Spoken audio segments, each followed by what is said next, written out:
Welcome to a presentation of Skyview High School Sports on 106.9 FM, 1390 AM The Fan, and CashValleyDaily.com. Brought to you by Les Olson IT, Old Grist Mill, Adams Wealth Advisors, DD Auto Salvage, Great Basin Graphics, Preston Watts Auto Collision, Napa Auto Parts, Young Automotive, Tyson Luthi State Farm, and Cache Valley Daily. Now it's time for the Skyview Bobcats on 106.9 The Fan.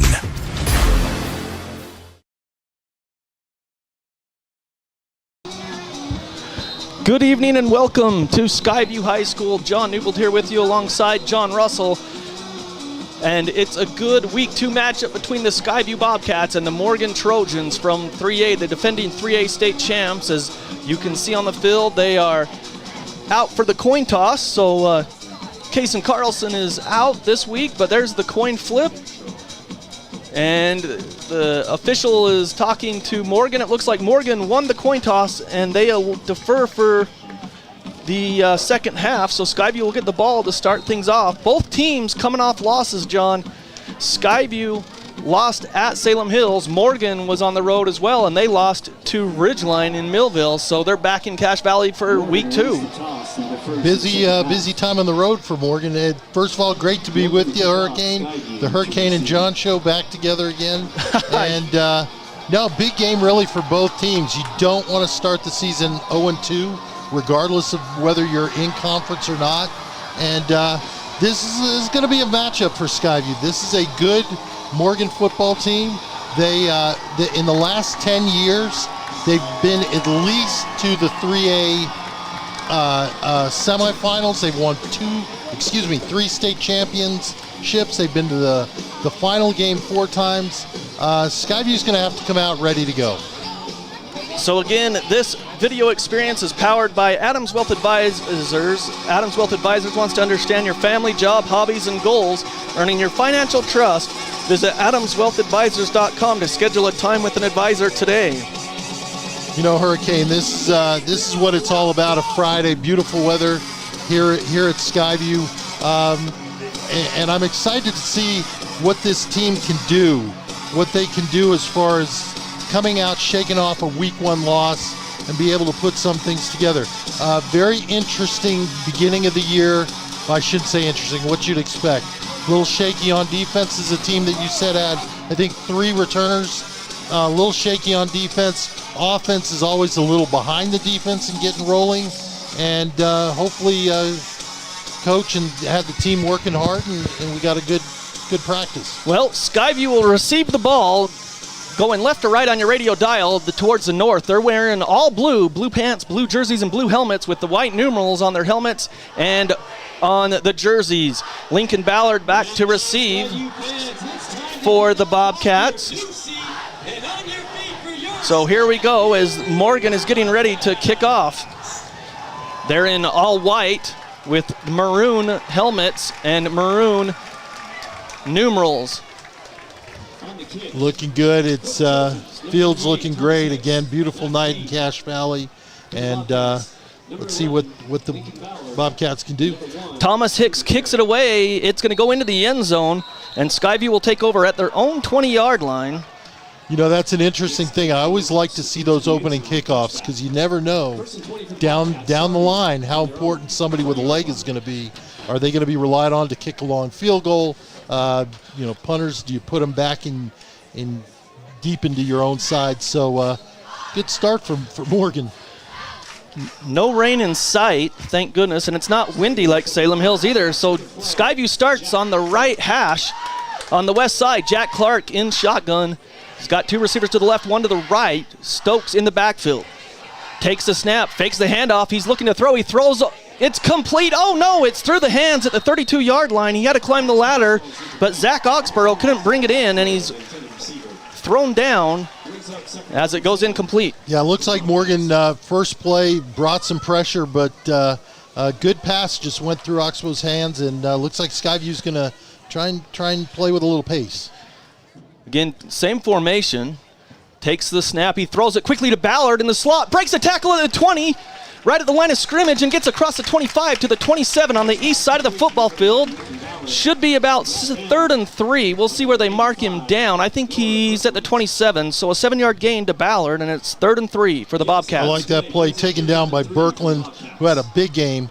Quick snap. They quick it, and Clark's going to keep it. He faked the pitch, and he's taken down as Morgan engulfs him. It'll be a loss. 3-yard loss. That's too bad. That second down play really put him in good position, opened some things up. But the offensive line, a little porous here to start the day and let the Morgan defensive line in. So Skyview back to punt on 4th down and about 7 yards to go here as Morgan drops 2 back to receive. The punt is away. It's off the side of his foot. It will land at the 50 and take a Skyview bounce to the 40, the 35, the 30, inside the 30. So they get a great bounce of about 20 yards inside the 30 down to the 28-yard line. Yeah, nice roll there. That wasn't the best of punts, but he got a good roll out of it, down by Radley Sparrow. And that's always a dangerous play when you get those short kicks. Because when you're on the kicking team or the receiving team, sometimes you just don't know where the ball is, and so good job by Morgan to avoid that. So Cade Randall is the quarterback. He's a senior quarterback. He's back there in shotgun, 3 receivers to the right. He's going to throw it. He's a lefty. He gets it out there. It's complete. A jump stop move across the 30, across the 35 to about the 37, about 8 yards on 1st down for Morgan. Nice little toss there to Quade. Nice little jump stop. Was able to keep the Skyview defenders on their heels. So 10:30 left. They give him 9 yards. It's 2nd and 1. They hand it off. Skyview was there, but he breaks a tackle, gets across the 40. It was kind of a read option, and he gets across the 40 to the 41. Give him 4 yards for the first. Yeah, that was a nice little play there. They didn't have to get much. You can almost waste that down. So they hustle up to the line at the 41. It's 1st and 10. Back to pass. Randall, he's flushed out. He throws, and he gets rid of it. Incomplete. He got outside the pocket, so smart play by the senior. And that's where you see when you look at Morgan's depth charts, they always get their quarterbacks in, the younger ones, to be able to play, and I think you saw that. Smart play by the senior receiver, tossing it away, but great pressure by Skyview. They're going to need that all game. 2nd and 10 from their own 41, 10:09, their first drive. Randall hands it off up the middle, and he breaks free. He got tripped up, but he bounces across the 45. That was Quade. Yeah, it looks like he'll be about 2 yards short. Big 3rd down play here. So 8 yards, it's 3rd and 2, and Skyview jumps off sides. So offsides on Skyview will give them 5 yards and the 1st down. You know, and it doesn't matter how early in the season it is. You need to be smart when it comes to like that, plays like that. You know you're going to get a hard count. You know they're going to try and draw you in, and that's what worked. 1st down. So they're in Skyview territory. 1st and 10. They're at the 47 of Skyview now. Randall in shotgun. He's got 2 receivers to each side. He's going to throw. Now he tucks it down. He's going to run. And Skyview's got Randall as he got across the 45. It's a short gain of about 3. Good open field tackle there by Oxborough. Because had he not tackled him, he probably could have picked up another 10. Clock running at 9:25. 2nd down and 7 at the Skyview 44. You've got 3 receivers to the right, 1 to the left. Running back in the backfield for Randall is Gilson. He takes it. He's throwing. He's got a man out there. It's complete to the 40, across the 40 to the 35, and a 1st down to the 33. It will be a 1st down. So an 11-yard pass play and a 1st down for Morgan. Looks like Zach Gibbons was in on that with several other Bobcats. Can't give them too much cushion. These guys are athletic. So from the 33, they turn, they pass, it's complete. He's to the 30, gets some blocks down the sideline, gets bumped out of bounds there by Skyview's Camden Crawford. Yeah. And they get to the 25, so about 8 yards on the pass play. It will bring up 2nd and 2. I don't think Morgan's gone downfield with a pass. Everything they've thrown is just that little swing screen to a wide receiver. They hand it off this time, and Skyview was blitzing, and they get him down for no gain. I believe, we'll see. They're going to mark it maybe back at the 25 where the line of scrimmage was. Yeah, they're going to. They're not going to let him stretch out there, so it'll bring no gain. So it's 3rd down and 2 for the Trojans at the Skyview 25. Can the defense get off the field? This is the 9th play of the drive. Clock running at 8:24 here in the first quarter. No score. Skyview jumps off sides again on a hard count. Oh, Coach, that's killing him right now. That's 2 on this drive alone, both times giving Morgan a first down. And again, these are fundamentals. They've been working on them since day 1 of practice. You can't give up easy first downs like that. So another first down via the penalty on this drive. So it's 1st and 10 at the 19, or actually the 20, excuse me. Randall back to pass. He throws there in the slot. It's complete on a little curl route. Skyview wraps up and takes him down. They're actually going to mark him back at the 16, 4-yard play. Super. Again, another open field tackle by Zach Oxborough. Was able to wrap him up, wait for his teammates to come help him out, and good job. So 2nd down and 6, clock running at 7:45, no score here in the first quarter. Want to thank Per Lewis running the camera for us. Couple receivers to the right. Randall back to pass. He's got the lone receiver out here. He throws for the end zone. It is caught.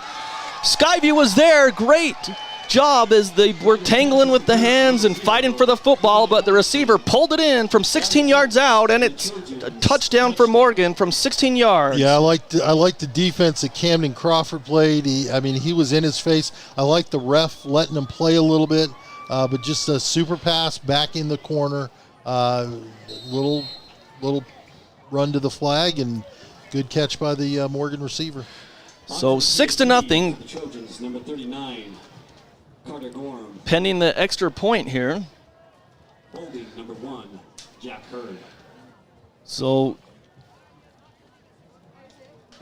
the snap is back, the hold is down, the kick is on the way, it is up, and it is good. It is Gord who puts it through, and it's 7-0 with 7:33 in the first quarter, and the Morgan Trojans lead over the Skyview Bobcats. We'll take a break and be back right after this. During the fall, more home fires occur than any other season of the year. Alpine Cleaning hopes you'll think safe and be safe. Alpine Cleaning and Restoration, your first choice in restoring your home. Old Gristmill on South Main Logan, 4th North Logan, and now Smithfield offer Cache Valley that famous lunch special and natural bread baked the right way. Get your made-to-order lunch or baked goods at Cache Valley's Best of Northern Utah gold-winning bakery. The Old Gristmill, here for you.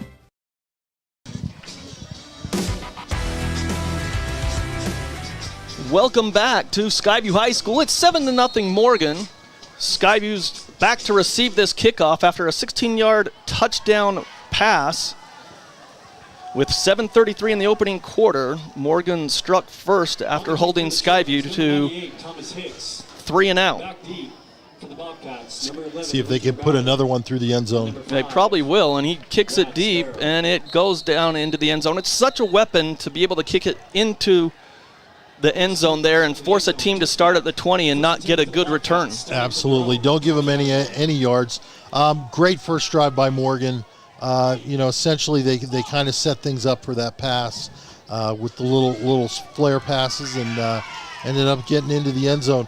Skyview's got to put this behind him and say, okay, let's get a first down. They only had the ball for 1 minute on that first drive. So here we go. Skyview still on that right hash is where they start. 3 receivers to the left, to the east, 1 to the right on the short side of the field. Stokes in the backfield with Clark. Clark turns around, handoff to Stokes up the middle, and he's cracked right at the line of scrimmage, but as we know, Stokes rarely goes backwards, if any time, so he's got about 1 or 2 up to the 22. Well, Bobcats are going to need a lot more than that. They need to get some run offense so that it can open up the passing game. 2nd down and 8. Same formation. Clark back to pass. Now he's going to tuck it, and he's going to run to the outside. And he's tackled for a loss of 1 back to the 21, I believe. As he went out to the left side, he couldn't find anyone open, so he tucked it and ran, but they had a spy on him, and a 1-yard loss. It'll bring up 3rd down and 9. Yeah, good fundamentals there, and good job by, again, Birkeland with the big open field tackle. Yeah, the receivers weren't able to get open, so Clark did the right thing and just tried to get some yardage.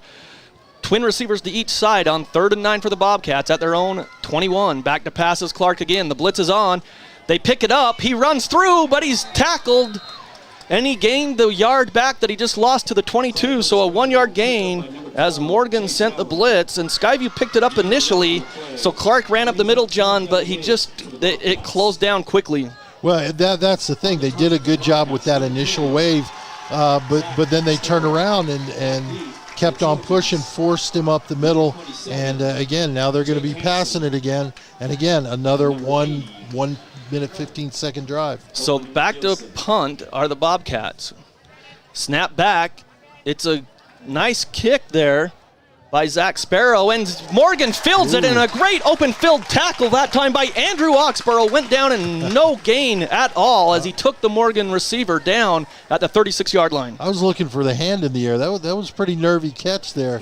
Oxborough right on him. Good tackling, good fundamentals there. Wrapped him up, but didn't get there too early, did what he needed to. And so hopefully this defense isn't gassed because they need to get a stop here. So from their own 36, 7-0 Morgan leads with 5:53. Randall sends a guy in motion out of the twin receivers. He's going to hand it off up the middle, and Skyview's there to rip him down. I think Satili Palmer or Reed were there initially. Let's see. Yeah, they had number 4. Sorry, my roster's a little cut off here. So yeah, same here. You'll have to work with me. But he came through in motion, and good job by Skyview picking that up. So 2nd and 10 now from the 36. Back to pass. Randall still looking. He throws deep. He's got a man out there. Incomplete. About 3 yards too far as Randall got pop-canned as he let that ball go. But there's a flag down on the side of the field. I think it's going to be... Let's see, it's down there at the 41-yard line. It might be on Skyview or it's a sideline warning. Let's see. That's where that flag usually comes in. We'll have to wait and see. Well, the Skyview defender was clearly beaten. I'm wondering if he grabbed him, trying to slow him down a little bit. So holding on Skyview, that's only 10 yards, not 15. They'll get a first down out of it, but it wasn't the pass interference. It goes to the 46, so another penalty gives them. So that's 3 penalties on Skyview that's given them first downs to Morgan. And Morgan doesn't even have a penalty. Again, fundamentals. So 10 yards on the hold. Back to passes. Randall rushes on. He steps up into the pocket. He throws over the middle. Tipped around and caught by the other receiver at the 15, and he's into the end zone. Oh, my goodness. Skyview had him blanketed. Zach Oxborough tipped it, and it bounced around like a pinball machine, and the other receiver was just there, and he takes it in. Bad luck for the Bobcats as it falls right into the other receiver's hand. Whenever there's 2 receivers in the same area, someone ran the wrong route, but that time it paid off for Morgan, and they're into the end zone. Exactly. They might have both run the wrong route, but it was a perfect toss. Hit the Skyview defender, popped up, and another touchdown for Morgan. That's a bad luck, and that early on that can actually break your back a little bit. So I believe that was a 59-yard TD. And they're back for the extra point. They snap it back. The hold is down. The kick is on the way, and it is good. So Morgan takes a 14-0 lead here in the first quarter with 5:12. We'll take a break and be back right after this. During the fall, more home fires occur than any other season of the year. Alpine Cleaning hopes you'll think safe and be safe. Alpine Cleaning and Restoration, your first choice in restoring your home. Old Gristmill on South Main Logan, 4th North Logan, and now Smithfield offer Cache Valley that famous lunch special and natural bread baked the right way. Get your made-to-order lunch or baked goods at Cache Valley's Best of Northern Utah gold-winning bakery. The Old Gristmill, here for you. Welcome back to Skyview High School. Morgan's jumped out on front of the Bobcats, 14-0 on a 59-yard TD play.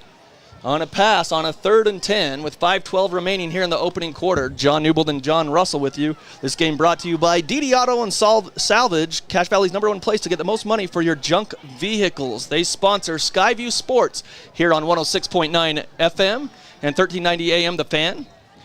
Back to kick, they boot it away, and it's going to be returnable maybe. Ballard does take it to the 10, the 15, the 20, waiting for some blocks up the middle. He's knocked down as he crosses the 20. The official let him bring it out. I was a little surprised. I don't know about that, but hey, we're at a different angle, so maybe it didn't cross the plane. Yeah. And anyway, good return by Ballard as he returned it from the 1 up to the 24. A little bit of a line drive, and I think at that point you got to take advantage of the opportunity. Let's go ahead and do it. But what does Coach tell his players now? You're down 14 early. What do you tell them? Well, you can't panic. It's only the first quarter. You just got to stick to what you do. You know what you worked on during and what the game plan was, so stick to it. Clark on 1st and 10 takes it. He's going to fake the handoff. He throws complete to Zach Oxborough, and he's across the 33 to the 34. He's right at the sticks. I think he's got it, John, but we'll see. They're going to mark it at the 34, and unlike Salem Hills, you get a first down with 10 yards here in Smithfield. So 10 yards and a first down to Zach Oxborough.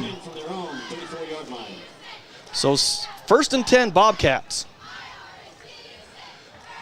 Stokes up the middle. He pile drives his way forward as he just put the head down and pile drived his way for about 4 yards up the middle. What a bulldozer. And that's what you need. You need that guy that can come out.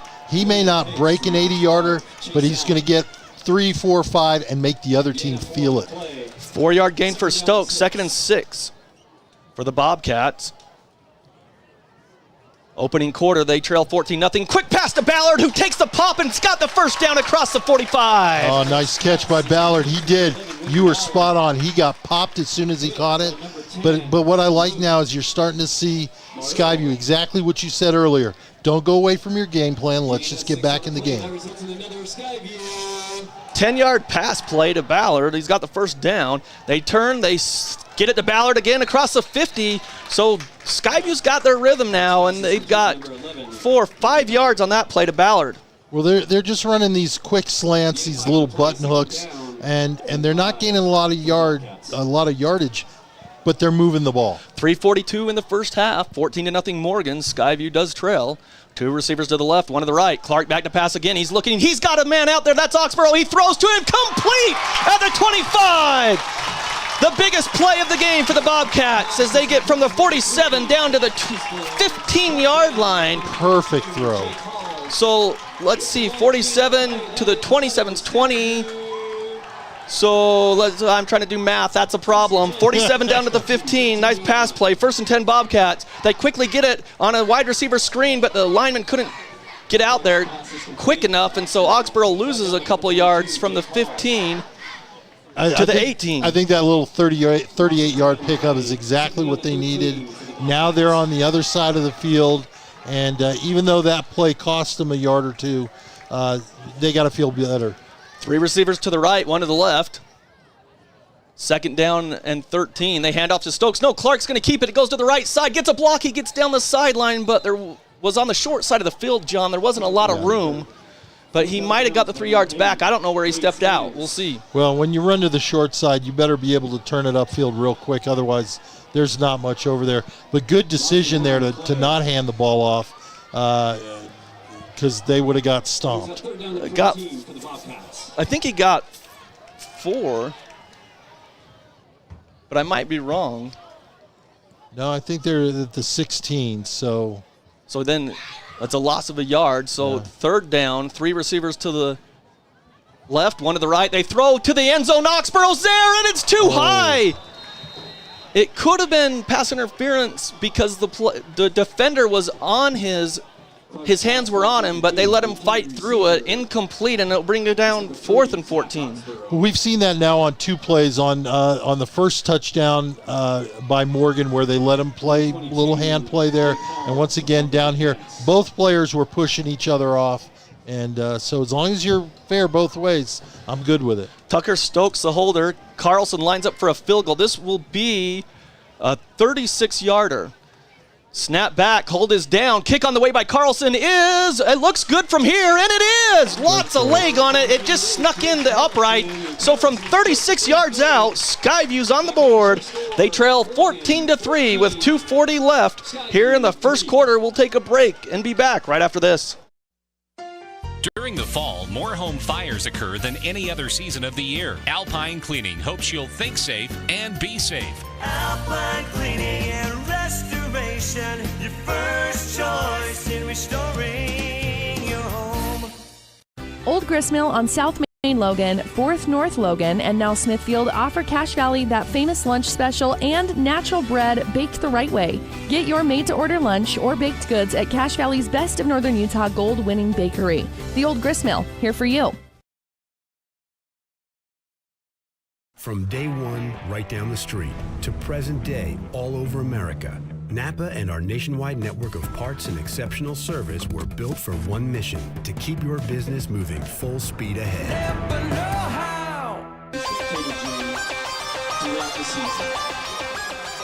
14-3, Morgan leads Skyview here in the first quarter. 2:40 left on the clock in the first quarter, but a 9-play drive that ended in a 36-yard field goal from Carlson. Skyview got on the board, 14-3. So Carlson to kick off now, and he put them all in the end zone last week at Salem Hills. This one's deep and gone, and it will be Morgan at their own 20. Now, can the defense get another stop here is the question, or get a stop? They haven't yet. Well, most important thing about that drive, gave the defense a chance to kind of catch their breath a little bit. Well, and just to let Cam Johnson say, guys, settle down. Here's what we need to do. We're really, we've had 3 penalties. On defense, if we pull those babies back, you're right in this. You're doing what we ask you to, so just keep doing it, but be fundamental. Yeah, absolutely. So 1st and 10 for Randall from his own 20. 3rd drive for Morgan. 2 receivers to the right, 2 to the left. Randall back to pass. He throws complete, looking into the sun. He's knocked out of bounds for a first down. Nice hit by the Bobcats. That's Ryan Bates. Yeah, but once again, they're not trying to pick up too much. They're setting things up, these quick outs, these quick slant passes, and they're just priming for a big play. 11-yard pass play. Got knocked out of bounds. Now he's going to roll to the other side. Randall still looking. He throws over the middle. Too high, incomplete. And the defensive player made that wide receiver, he punished him for that. He did. Zach Gibbons was in there. You know he heard footsteps, the Morgan receiver, and ball was a little high, but I could see him kind of scrunching in a little bit, getting ready to take one to the ribs. Yeah, Gibbons took him to the turf and let him meet that green monster. 2nd and 10 from the Skyview 31. Back to pass. Randall sets up a wide receiver screen, gets some blockers, and then he's pop canned there and pushed back by about 4 Bobcats. He got about 8 yards, though, but good job by the Bobcats swarming to the football. See where they marked this nice little first move by the Morgan receiver, but a good job gang tackling. So important in the game of football, being able to hold somebody up until your teammates can come. They only gave take care of things. Sorry, John. They only gave him 7. The first down is at the 41. So it's 3rd and 3. They're at the 38 of Skyview. 2 receivers to each side. Randall looks to the sideline. He's got a running back on his right hip. He takes it. He's going to hand it off up in the middle, and he's got the first down, and then he was pushed back, but I think he's got enough yards. He needed 3, and he got about 3.5. That's too bad. It was a good job. I believe that's number 22. Xander Stokes, good job wrapping up, but just about, like you said, about a half-yard short. Yeah, you don't want to get hit by any Stokes. They've had a few of them come through here. They hand it off up the middle, and he is popped, and he broke an initial tackle at the line of scrimmage. A 2-yard gain. I remember their dad, Cody Stokes. He played safety my senior year, and so I was the tackling dummy during practice, John, and I've seen stars because of him. So a 2-yard rush there. It's 2nd and 8. That's a history lesson. Turning on a fly sweep, left to right. Skyview strung it out, and he's tackled from behind, but he did get upfield. So they needed 8 yards. They got 7, and they're in Skyview territory. 3rd and 1. I think they'll be a little short.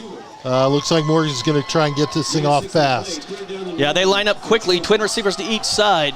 Randall in the Shotgun takes it, fakes the fly sweep. No, he does hand it off. They try to go to the other side. Skyview stringing him out, and he's got the first. Skyview hit him in the back. They're about a yard shy at the line of scrimmage on that far right side, but he just kind of slid forward there and got from the 49 of Skyview to the 45. We'll give him 4 for the first down. Clock continues to run. Yeah, just determined to get that first down. Good job by the Morgan defender getting that 14-3 Morgan, 25 seconds left. Right to left on your radio dial. Randall and Morgan, they're back. Now he can't find anyone open. He rolls to the right. He throws across the middle. And caught, touchdown, as the Skyview defender fell down. And it was a perfect pass from Randall from 45 yards out. Touchdown, Trojans. It seems like once again you had another situation, 2 Morgan players in the same place. I think one person ran the wrong route, but what happened was the first receiver down there, he and the Skyview defender got their feet tied up. He went down, and then Morgan player, I think that was number 0,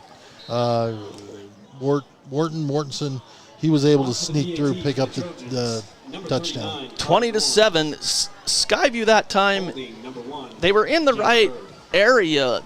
It's just that pass, he was running a post route, and he just kept going and going to the middle of the field, and Randall, that ball was in the air forever because he rolled out right and threw back to his left. Kick is on the way, and it looks like he might have shanked it. Let's see. Ooh, it kind of caught through, but he kicked it to the left. It wasn't as good as his other ones. No. So 21-3, Morgan leads in the first quarter. Put it on the wrong side. All of a sudden it was 20-4, but it's really 21-3 if you're watching on CashValleyDaily.com. We'll keep it here. 15 seconds in the first quarter as Skyview gives up the big play there. And with 15 seconds, again, Skyview got something going there on their last drive, John. They just need to capitalize on that. Well, and they're really not that far off. They just need to stay fundamental, and offensively they seem to find some gaps there passing. Well, key things right here, penalties and big plays. That's what's caught Skyview. They've kind of kept things fairly in check, but you look at the 2 touchdowns, well, 3 touchdowns. One of them was just a nice pass. Sometimes that happens. The other 2 were just kind of weird, passes that maybe shouldn't have been completed. And then the 3 penalties. You get 3 first downs in the first quarter. This is not even in the game. First quarter alone. So Rad Sparrow, Lincoln Ballard back to receive as Morgan's going to kick off. Those shadows start to creep across the Skyview field. The kick is away, and they're going to kick it into the end zone as it goes to Rad Sparrow this time. Skyview will start at their own 20 with 15 seconds here in the first quarter. They trail 21-3 to Morgan. Again, both of these teams coming off losses. Skyview a close loss, 30-28, as they had a 52-yard field goal as time expired. It was blocked by Salem Hills, and Morgan went to Millville. They were in it until the fourth quarter, and it got away from them. They were ahead at the time, 14-13, or they were down 21-14 heading into the fourth, and then ended up losing. But Skyview sends Stokes out of the backfield. Back to pass is Clark. He throws out to Stokes, makes a move inside 25, makes a guy miss, and he's across the 25 to about the 27, maybe 28, and that should do it for the first quarter. So we'll take a break. But at the end of one quarter, it's Morgan 21, Skyview 3. We'll be back right here on The Fan. During the fall, more home fires occur than any other season of the year. Alpine Cleaning hopes you'll think safe and be safe. Alpine Cleaning and Restoration, your first choice in restoring your home. Old Gristmill on South Main Logan, 4th North Logan, and now Smithfield offer Cache Valley that famous lunch special and natural bread baked the right way. Get your made-to-order lunch or baked goods at Cache Valley's Best of Northern Utah gold-winning bakery. The Old Gristmill, here for you. From day one, right down the street, to present day, all over America, Napa and our nationwide network of parts and exceptional service were built for one mission: to keep your business moving full speed ahead.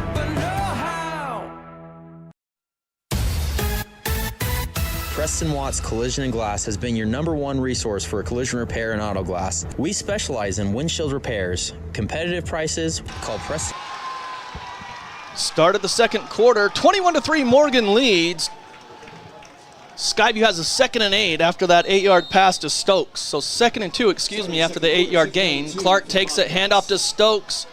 Nothing there as they pull Stokes and they drive him back into the ground. So he loses 1, 2, 3 yards, and he'll bring up 3rd and 5. It changes it from what should be a first down. You've got to have a play in your playbook that you can run on, 2nd and 2, 2nd and 3, where you get the first down. They just didn't, and so now bigger play for them, 3rd and 5. 3rd and 5, twin receivers to each side. Right to left on your radio dial, just start of the second quarter. Stokes leaves the backfield. Clark takes it. He throws it out there quickly. It's complete. Looking for some hits. The ball's loose. It's on the ground, and it goes out of bounds. The new rule this year, the ball will go back to where he fumbled it, not where the ball fumbled forward out of bounds. So it should go back to where he fumbled it. And if I'm looking correctly, it's at the 31, but I don't know. Let's see. It goes back to where he fumbled it, though, so he might be short. The refs discuss it, and they are going to mark it. Well, they're going to mark it short. So, yeah, they're going to mark it back where he fumbled the ball at the 28-yard line. So he gained 3. It'll be 4th and 2. And I don't see Coach bringing his punting team on. Nope, they are. They are. I was getting a little worried. I know you're down early, but we still have 3 quarters of football to go. Again, we're at that point. Smart plays, got to make a stop. 4th and 3, they get the punt. It's a low line drive that bounces at the 45. Morgan comes up and gets it, stiff arms a guy, and brings Skyview, 3 or 4 guys bring him down at the 42. That was a low line drive. Sparrow's kick bounced at about the 48 of Morgan and bounced to the 42. Yeah, that was one of those, I think Coach was yelling, no, and then he picked it up and he didn't fumble. But good job, good hustle. A couple of Bobcats in there. Number 28, Semenoff. Number 8, Oliver Collins was in there as well. So 10:59 left in the first half. 21-3 Morgan. This is their 4th possession. They scored on all 3 drives. 3 receivers to the left, 1 to the right for Randall. Takes the snap. He's going to look out there quickly. He throws. It's incomplete as he looked in the sun. Incomplete. The ball hit the turf. Skyview picked it up, which is the right thing to do, but it was clearly incomplete. Hey, you play through it. Morgan receiver turned to his coaching staff and just said, sorry, I lost that one. Because where they are on the east side of the field now, they're looking directly into the sun. That's going to be a tough pass for him. Yeah, that one he looked directly into it. So 3 receivers to the right, 2nd and 10. They fake the fly, sweep up the middle, and no, they hit him and take him down. Skyview's defense there. The initial hit was by Benjamin Mayhew. Yeah, good job. Again, slowed down the running back, gave his teammates a chance to get in there and clean things up. But that's exactly what they needed. 3rd and long. Now it's that thing where you just got to keep the ball in front of the chains. Don't give up that first down. Yeah, sorry, John. 3rd and 11 from their own 41. Twin receivers to each side. Now Randall moves one of his receivers from the right side to the left. So you've got 3 receivers to the left, 1 to the right. Look for a draw. So Randall in the backfield. He's looking to pass. Looking. The rush is on. He gets away. He's still running. Skyview's there and knocks him out of bounds short of the first down marker. Great job by the Skyview defense. For the first time, they possibly got him off the field because I'm sure the punt team will come in after that 6-yard run. Well, Keegan Mountcastle did a great job. Didn't let the quarterback get comfortable. He did a great job pursuing him and again, pushing him towards teammates so that they could finish the job. So, first time tonight. Good job, Skyview. So a 4-yard rush is all. I thought it was 6. It's back at the 45 as Skyview got burnt a couple times last week on punts against Salem Hills. They don't want to make the same mistake here, so hopefully they don't. Same kind of situation. It's 4th and 7. He drops it and gets the punt off. It's shanked. He dropped the snap, and it goes off the right side of his foot, but it takes a terrific bounce from Morgan and bounces inside the 25.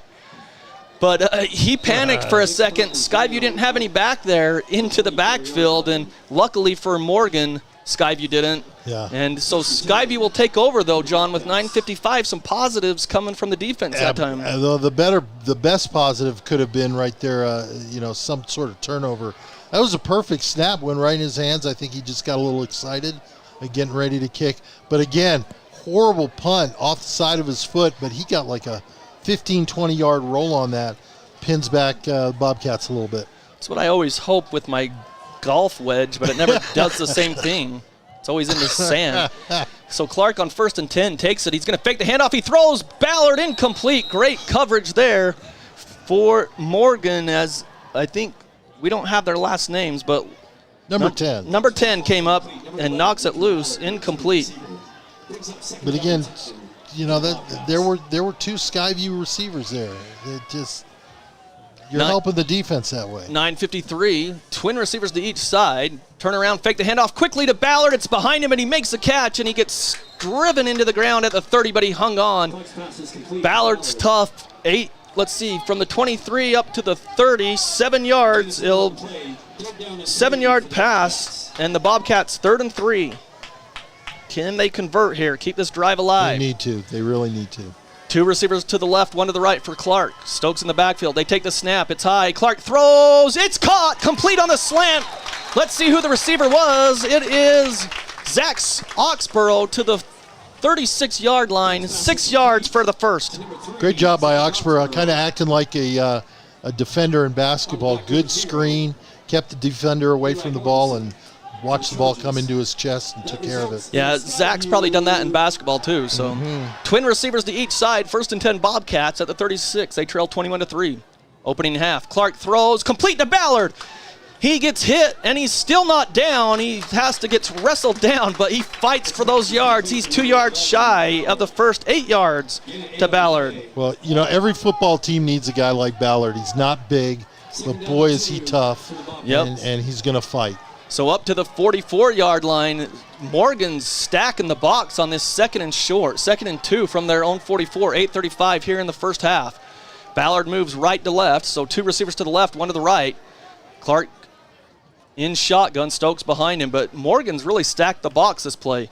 They throw it out there to Ballard. He tries to spin away, and he can't, and he's hit right at the line of scrimmage. I think no gain on that pass play. No, and he took a shot. I think that we need to start getting the ibuprofen Tylenol ready for him.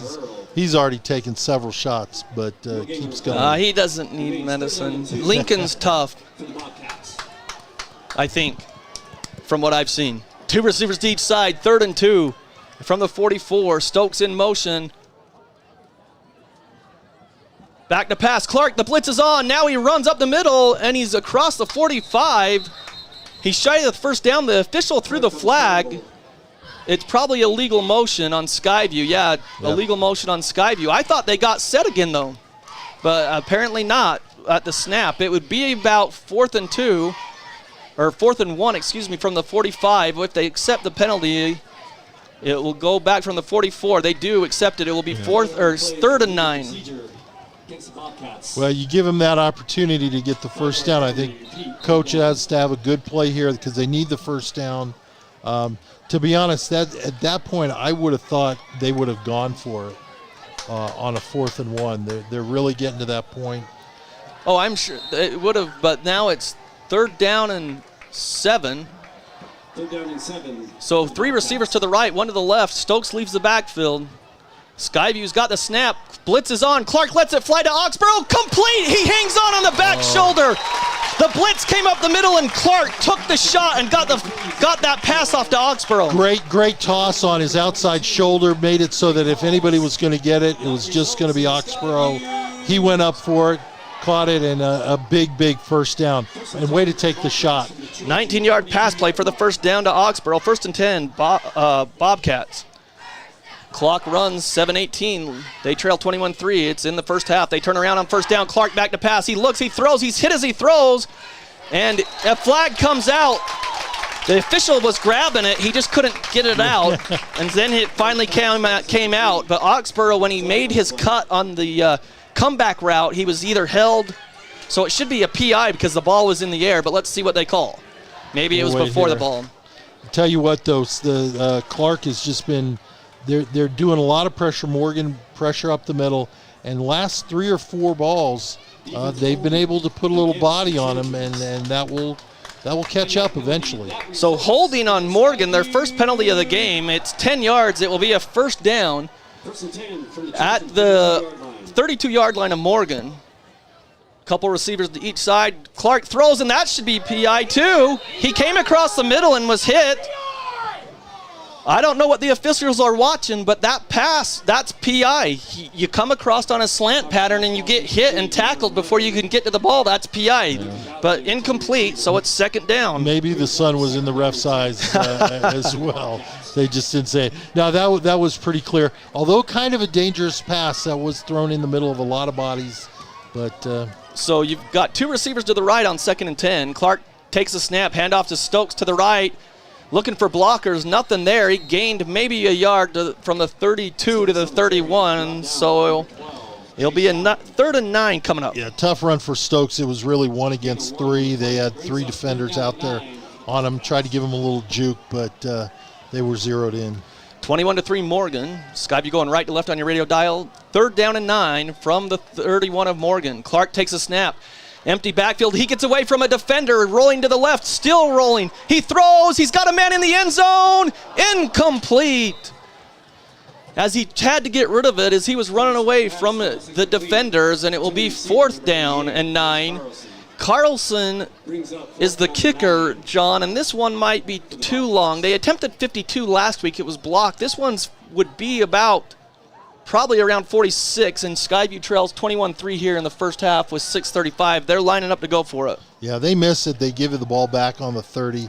I think this is the right call. Let's see what you can do. 3 receivers to the left, 1 to the right for Clark.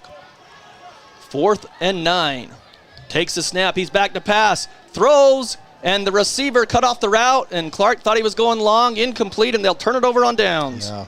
Once again, the last probably about 4 or 5 plays, Morgan's been able to get good penetration into the backfield, putting pressure on Clark, making him throw just a little bit. That last one, the wide receiver just ran the wrong route or cut it off, but it's made him just throw just a little quicker, and that's caught up to him. So nice little drive there. I mean, they got some yardage, they made some plays, but no points to show for it. So from their own 31, Morgan takes over, and they lead 21-3 here in the second quarter. 3 receivers to the right, 1 to the left for Randall. Takes the snap, he's back to pass, he throws out there, a wide receiver screen, he catches it, he breaks a tackle and gets near the 40. We'll see where he's down. He's down at the 39, 39, so an 8-yard play. 2nd and 2. Gibbons and Oxborough in there for the tackle and saved a first down.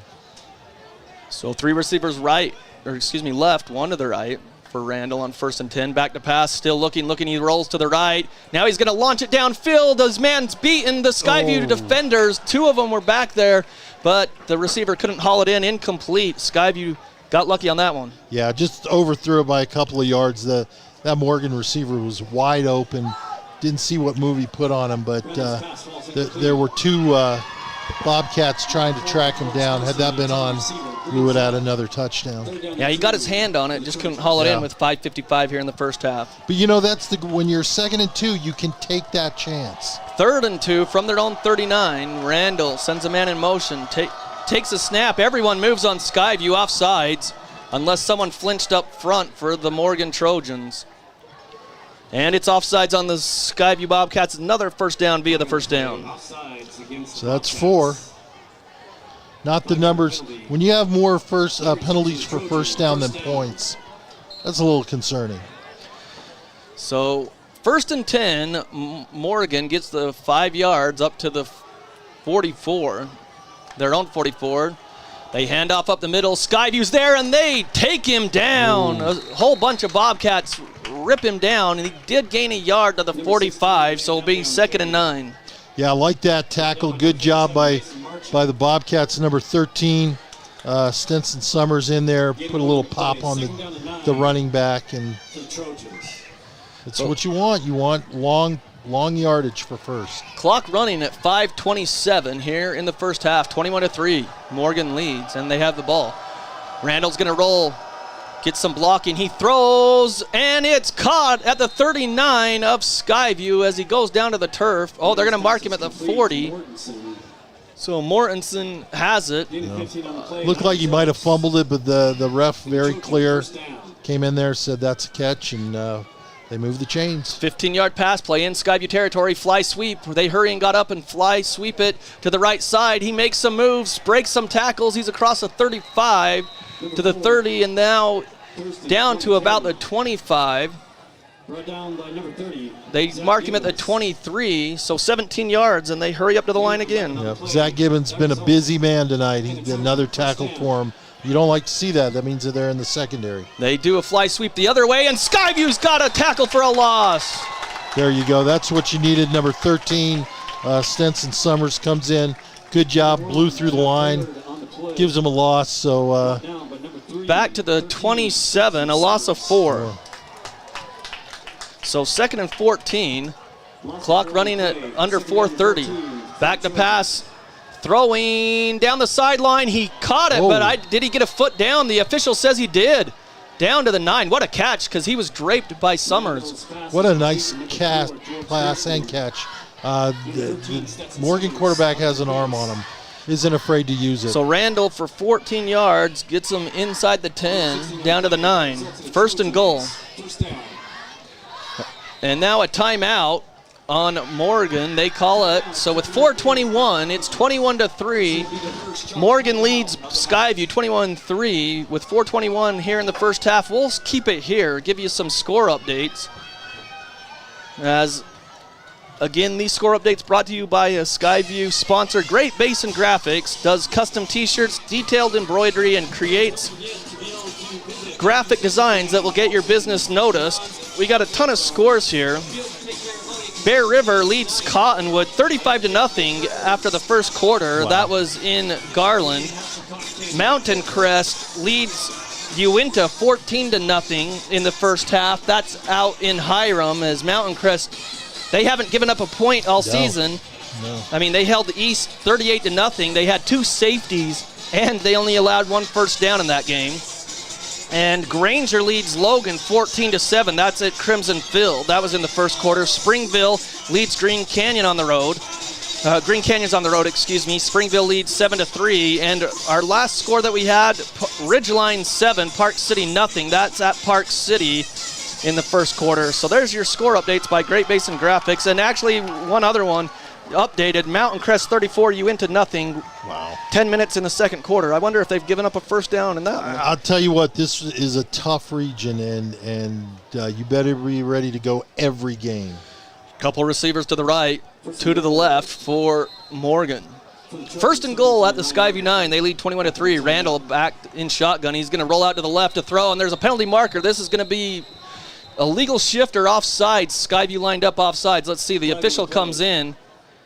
Trying to see what he says. He yells at the official, false start. So Morgan's second penalty. It'll be 1st and goal, 5 yards back at the 14 now. John? Couldn't have come at a better time. This gives Skyview a little more yardage to work with. But, yeah, it's getting back to Mountain Crest. That's a team that finished well last year, and they're off to a good start this year. Twin receivers to each side. Randall back to pass. The blitz is on by Skyview. It's picked up. He rolls it to this right side. Randall still looking. Now he's going to run. He's down to the 5, maybe, as he stepped out of bounds at the 6, they're going to say. So he got 8 yards for the first. Yeah. Smart play on his part. He didn't try to force anything. Picked up a bunch of yards, and then just went out of bounds. When you're the quarterback, you want to be kind of the hero, the big-time guy, but sometimes you got to be smart, and he was. Well, and I wonder if it was just a run, like a play call to the right side. You get 2nd and goal at the 6. They got 8 yards on that one from the 14. So 2nd and goal at the 6. Twin receivers to each side. The guy in motion left. Now he goes back out to the left, looking to throw it. Satilli Palmer comes out of nowhere and buries the quarterback. I think that was Satilli 56. I thought it was. Oh, 55. No, Gavin Reed. Gavin Reed. He came out of nowhere. Well, I didn't see who the defender, the defensive back came up, jumped in the air to kind of distract the quarterback, and I think it worked because after that, Reed came in and just plowed the quarterback. Well, I've been known to call the wrong player all the time, and Reed that time just buried Randall. Yeah. For they give him only a 3-yard loss back to the 9. I thought it was back at the 10. So 4th and goal. Well, 3rd and goal, I think. It's 3rd and goal at the 9, not 4th. It's 3rd and goal. Back to pass. They pitch it actually to the right side with the lead blocker. He's trying to get the angle to the 5. Skyview wraps him up at the 5. He's going to be shy of the goal line, obviously. So from the 9 back to the 5, they gained those 4 yards back. I like Oxborough did a good job on that, Andrew Oxborough. He just kind of waited for the play to work out and then found his spot. He knew how many yards he had, got the tackle, and so looks like they're going to kick a field goal. 4th and goal at the 5. They're going for it. 2 receivers to the right. They send a guy in motion, 2 to the left. Randall rolls to the left. He's rolling. He rolls. He throws. Caught, complete, touchdown on a comeback route to the pylon or near the pylon, and it's a touchdown for Morgan, 27-3 with 2:45 on 4th and goal at the 5. You know what makes that catch even more impressive is that's one of the last places on the field that you're still looking into the sun, but well played, and just again no pressure from the defense. Bobcats are struggling with that. They need to be able to put better pressure on the quarterback. So on for the PAT, 27-3, 2:45 here in the first half. Morgan leads Skyview. Waiting for the snap. Snap is back. Hold is down. It's nearly blocked, and it is good. 28-3. They came up the middle, and they're going to say it was the kicker got ran into, and he's looking at the ref, and the ref said that it was tipped. Yeah. And that's what sent it off to the right, and that is why there was no penalty. 28-3 with 2:45. We'll take a break and be back. Morgan leads the Bobcats. We'll be back on the Fan right after this. During the fall, more home fires occur than any other season of the year. Alpine Cleaning hopes you'll think safe and be safe. Alpine Cleaning and Restoration, your first choice in restoring your home. Old Gristmill on South Main Logan, 4th North Logan, and now Smithfield offer Cache Valley that famous lunch special and natural bread baked the right way. Get your made-to-order lunch or baked goods at Cache Valley's Best of Northern Utah gold-winning bakery. The Old Gristmill, here for you. Skyview got a hand on it, but the PAT barely went through. 28-3 with 2:45 here in the first half. Morgan leads the Bobcats. That was a tough one. Best drive Morgan's had. They did a good job moving down the field, ate up some clock, but there's still plenty of time for Skyview to get some more points on the board. How about a kickoff return? Well, that would be good to get a spark into Skyview. Morgan deferred. They won the coin toss, and so they'll get the ball to start the second half too, as the shadows pretty much are over the field except for the north side of the field with this new press box. And I mean, it's great to have Skyview have a press box.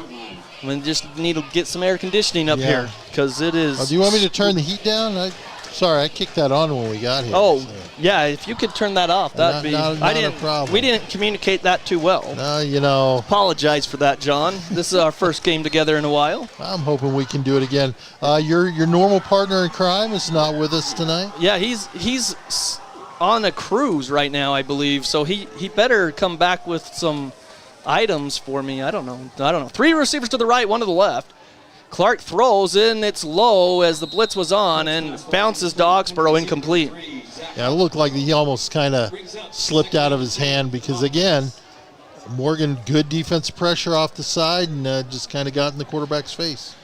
So here we go again, 2nd and 10. Clock stopped at 2:43 here in the half. Clark takes it. He's going to pitch it out. It's on the ground. It's still loose as he pitched it out there. That wasn't Stokes. I believe that was Rad Sparrow, and he just couldn't control it, so they lose big yardage of 6 yards. They'll bring up 3rd and long. Well, I hate to get back to the fundamentals. They got to work on snapping the ball. There have been a lot of high snaps all game, and that just throws off the continuity of your play. 28-3 Morgan and Skyview. They do the hard count, and Morgan jumps offside. So that will give you 5 yards, something to work with here a little bit. It'll be 3rd and 11 at the 19, your own 19. That's better than... Is that better than 3rd and 16? Well, in my book it is. No, that makes a big difference. There's a little mental game there that they've gotten over. So a couple receivers to each side. Clark takes the snap on 3rd and 11. And the pocket breaks down, and Clark is sacked back at the 10. Nothing he could do there. No. Under 2 minutes, the clock is running, and it's going to be 4th and long as the Bobcats are back at their own 10. I'll be honest, I'm a little surprised that Morgan's not calling a timeout. I guess they kind of want to save those for when they have actually the ball. Well, they've got 2. Right. Right? So on the punt for the Bobcats, number 10. Well, you've got the Morgan returners. I mean, they're in the Skyview side. So I think they're hoping to just get a nice return. And they're at the Skyview 45. The blitz is on. They get the punt off. It's a good high kick back to the 50. It's returned. Gets a block there. He goes to the outside. Gets down the sideline to the 35, and he is tackled and goes out of bounds. They'll see where he stepped out over there inside the 30 to the 28. So a good return of 22 yards on that punt. Good job by Jace Harris kind of chasing him down. But, yeah, that's exactly what they didn't want, and I guess that's why I'm not coaching anybody, because good job not using that timeout. So 2 timeouts for Morgan. They're at the Skyview 28 with 1:15 before the half, and they lead 28-3 over Skyview. 3 receivers to the left, 1 to the right. The blitz is on. It's a screen, and they've got some room. He's up the field. Skyview jumps on his back, takes him down, but a good play call for 12, maybe 13 yards, and they stop the clock momentarily. Yeah, Oliver Collins and Mason Merchant in there for the tackle, but not before they got a big gain. So 13-yard pass play for the first down. Clock is under a minute now. 3 receivers to the left, 1 to the right at the 16 of Skyview. Throw out there, too high, incomplete by Randall as he had the receiver on the out route, but it's just too far and outside and incomplete. Well, you did have, I think that was Brett Carling out there playing defense, so that actually might have been a smart play. They don't have to use a timeout. They're deep in there, 2nd and 10. So they can pick plays that they want to, not have to rush. So 28-3, 3 receivers to the left, 1 to the right. Same formation from the right hash. They got 3 receivers to the wide side of the field to the east. That's Randall in shotgun. He takes the snap. He quickly throws it over the middle. It's complete. Breaks the tackle at the 5, and then he's pushed back as he gets to about the 3, maybe the 4. We'll give him the 3. 13-yard pass play. It'll be 1st and goal. Once again, Mason Marchant in there. I think he was joined by Zach Oxborough, just holding him out. But, boy, quick snap here. And I think Skyview got a hand on that. 1st and goal, they hand it on the fly sweep, cuts up the middle, and he's in from 3 yards out with 32 seconds on the clock. It's 34-3, Morgan leading here in the first half. Morgan just absolutely ran that offense, that 2-minute offense, to perfection. Made good, smart plays, got big chunks of yardage, and Skyview defense is just struggling tonight. They're having a hard time keeping up with this Morgan offense. Trojans, number 39, Carter Gorham, holding number 1, So Jack Hurd. they're waiting for the snap. 32 seconds left, 34-3. Snap is back, hold is down, kick is on the way, and it looks good, and it's good as he crushed that one. It's 35-3. We'll keep it here with 30 seconds. Morgan 35-3 with 34 seconds left. We got one more score update, or maybe a couple as it's coming through here. Ridgeline 23, Park City nothing. That's at Park City. 4.5 to go in the first half. Springville got a pick 6, and they missed the PAT. It's 13-3, Springville over Green Canyon with 1.5 minutes before the half. Those score updates brought to you by Young Automotive. Think young, drive young. Multiple dealerships in Cache Valley and throughout northern Utah. They bring you those score updates here on 106.9 FM and 1390 AM, The Fan. You know, that score from Ridgeline just kind of emphasizes how good Morgan is. They're a good football team because you go to Park City, that is a tough place to play. They're tough kids and real physical. They play a good ball. Coaches, I think you just kneel at this point. Let's go into the locker room and let's try and regroup. Well, Skyview trails 35-3, and Morgan will get the ball to start the second half. So they're about to kick it to the north, or excuse me, the south, towards Hiram. So the whistle's blown. They get the kick away. I don't think this will be returnable as it goes 5 yards into the end zone. Skyview will start at their own 20 for the Bobcats. Yeah, I just, 32 seconds. I don't think Skyview's been able to do anything today that would give me confidence that they can, go, 80 yards in 30 seconds. So. See, and I'm the opposite. I say you got to try something. I mean, you might get a penalty. Let's go for it. You got good receivers in Oxborough, Ballard, to name a couple. So, and Cooper Karen, let's do this. But we'll see. Clark, you're a wild man. I am. Clark hands it off to Stokes, just like you called. Something up the middle, and they get about 9 or 10 yards. They're going to give them 9. Clock will run. Stokes with a 9-yard rush up the middle. Number 45, Jace 9. Gain of 9 on the play. Second down and 1 for the Bobcats. Skyview lines up with 15 seconds, clock running. They're at the 29, their own 29. 3 receivers right, 1 to the left. They fake the handoff. They throw to Oxborough. He gets up the field out of bounds with 7 seconds. So they get to the 39-yard line. So a 10-yard pass play to Zach Oxborough for a first down. What kind of arm does he have? I mean, clearly not 60 yards, but you get another quick out that can pick up 10. Can he throw at 50? Can he throw at 45?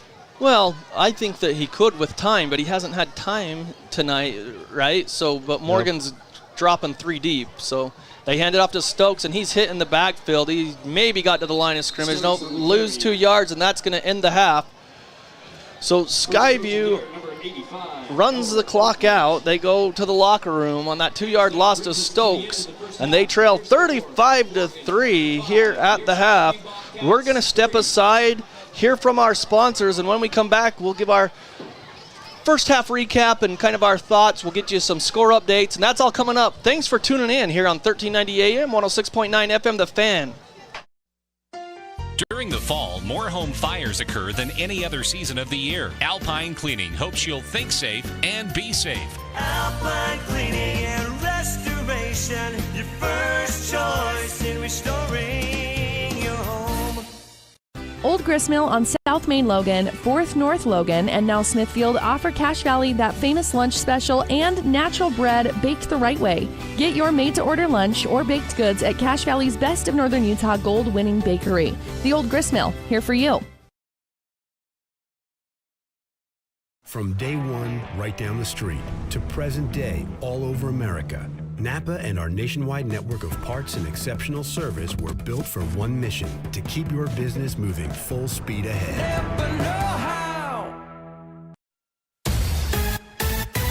Preston Watts Collision and Glass has been your #1 resource for collision repair and auto glass. We specialize in windshield repairs. Competitive prices, call Preston Watts Collision and Glass at 563-3215. We do it right. Searching for copiers and printers? Les Olson IT has what you need. Find reliable HP printers, award-winning Sharp copiers, and high-end Ricoh graphic systems. Les Olson IT. Do you know who to call when you need your electrical system service? Gem Electric in Tremonton can get you taken care of. That's John Miller at Gem Electric. Call Gem Electric today at 257-7113. You'll find their service and expertise is shocking. At Adams Wealth Advisors, they believe that successful wealth management is all about planning. Adams Wealth Advisors is here to help. If you're transitioning a business, searching for the most up-to-date tax strategies, need help managing investments, or need help with estate planning, Adams Wealth Advisors has your back. Great Basin Graphics does custom t-shirts and creates graphic designs that'll get your business noticed. Amazing colors and designs that seem to jump off the t-shirt. Go to greatbasingraphics.com. Great Basin Graphics. We made you look, made you look. From what's happening in local political elections, to breaking news, to photo galleries and replays of the latest games. If it's happening in our community, it's on CashValleyDaily.com and the Cache Valley Daily app. Local, relevant news on CashValleyDaily.com. DD Auto and Salvage is going to pay you the most for junk vehicles. Get rid of your junk vehicles today. Pickup is available. DD Auto and Salvage in Logan. Call 787-1204. That's 787-1204 today. See store for details. There's nothing quite like a great hometown. At the Young Automotive Group's Cache Valley dealerships, it's our privilege to call Logan home. We not only work to provide you with an exceptional customer experience, but take care of the community. We're committed to driving Logan forward. Visit Young Automotive in Logan today.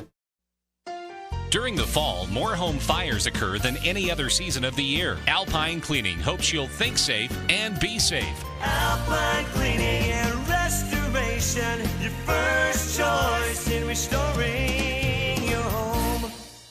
Old Gristmill on South Main Logan, 4th North Logan, and now Smithfield offer Cache Valley that famous lunch special and natural bread baked the right way. Get your made-to-order lunch or baked goods at Cache Valley's Best of Northern Utah gold-winning bakery.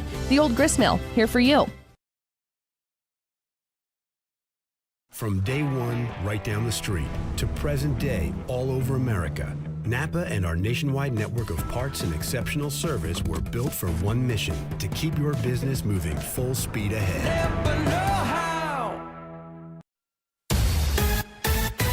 Preston Watts Collision and Glass has been your #1 resource for collision repair and auto glass. We specialize in windshield repairs. Competitive prices, call Preston Watts Collision and Glass at 563-3215. We do it right. Searching for copiers and printers? Les Olson IT has what you need. Find reliable HP printers, award-winning Sharp copiers, and high-end Ricoh graphic systems. Les Olson IT. Do you know who to call when you need your electrical system serviced? Gem Electric in Tremonton can get you taken care of. That's John Miller at Gem Electric. Call Gem Electric today at 257-7113. You'll find their service and expertise is shocking. At Adams Wealth Advisors, they believe that successful wealth management is all about planning. Adams Wealth Advisors is here to help. If you're transitioning a business, searching for the most up-to-date tax strategies, need help managing investments, or need help with estate planning, Adams Wealth Advisors has your back. Great Basin Graphics does custom t-shirts and creates graphic designs that'll get your business noticed. Amazing colors and designs that seem to jump off the t-shirt. Go to GreatBasinGraphics.com. Great Basin Graphics. We made you look. From what's happening in local political elections, to breaking news, to photo galleries and replays of the latest games. If it's happening in our community, it's on CashValleyDaily.com and the Cache Valley Daily app. Local, relevant news on CashValleyDaily.com. DD Auto and Salvage is going to pay you the most for junk vehicles. Get rid of your junk vehicles today. Pickup is available. DD Auto and Salvage in Logan. Call 787-1204. That's 787-1204 today. See store for details. There's nothing quite like a great hometown. At the Young Automotive Group's Cache Valley dealerships, it's our privilege to call Logan home. We not only work to provide you with an exceptional customer experience, but take care of the community. We're committed to driving Logan forward. Visit Young Automotive in Logan today. During the fall, more home fires occur than any other season of the year. Alpine Cleaning hopes you'll think safe and be safe. Alpine Cleaning and Restoration, your first choice in restoring your home. Old Gristmill on South Main Logan, 4th North Logan, and now Smithfield offer Cache Valley that famous lunch special and natural bread baked the right way. Get your made-to-order lunch or baked goods at Cache Valley's Best of Northern Utah gold-winning bakery. The Old Gristmill, here for you. From day one, right down the street, to present day, all over America, Napa and our nationwide network of parts and exceptional service were built for one mission: to keep your business moving full speed ahead.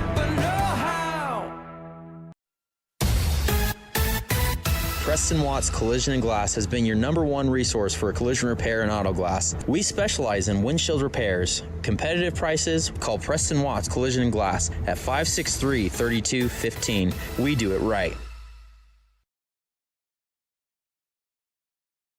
Searching for copiers and printers? Les Olson IT has what you need. Find reliable HP printers, award-winning Sharp copiers, and high-end Ricoh graphic systems. Les Olson IT. Do you know who to call when you need your electrical system serviced? Gem Electric in Tremonton can get you taken care of. That's John Miller at Gem Electric. Call Gem Electric today at 257-7113. You'll find their service and expertise is shocking. At Adams Wealth Advisors, they believe that successful wealth management is all about planning. Adams Wealth Advisors is here to help. If you're transitioning a business, searching for the most up-to-date tax strategies, need help managing investments, or need help with estate planning, Adams Wealth Advisors has your back. Great Basin Graphics does custom t-shirts and creates graphic designs that'll get your business noticed. Amazing colors and designs that seem to jump off the t-shirt. Go to greatbasingraphics.com. Great Basin Graphics. We made you look. From what's happening in local political elections, to breaking news, to photo galleries and replays of the latest games. If it's happening in our community, it's on CashValleyDaily.com and the Cache Valley Daily app. Local, relevant news on CashValleyDaily.com. DD Auto and Salvage is going to pay you the most for junk vehicles. Get rid of your junk vehicles today. Pickup is available. DD Auto and Salvage in Logan. Call 787-1204. That's 787-1204 today. See store for details. There's nothing quite like a great hometown. At the Young Automotive Group's Cache Valley dealerships, it's our privilege to call Logan home. We not only work to provide you with an exceptional customer experience, but take care of the community. We're committed to driving Logan forward. Visit Young Automotive in Logan today.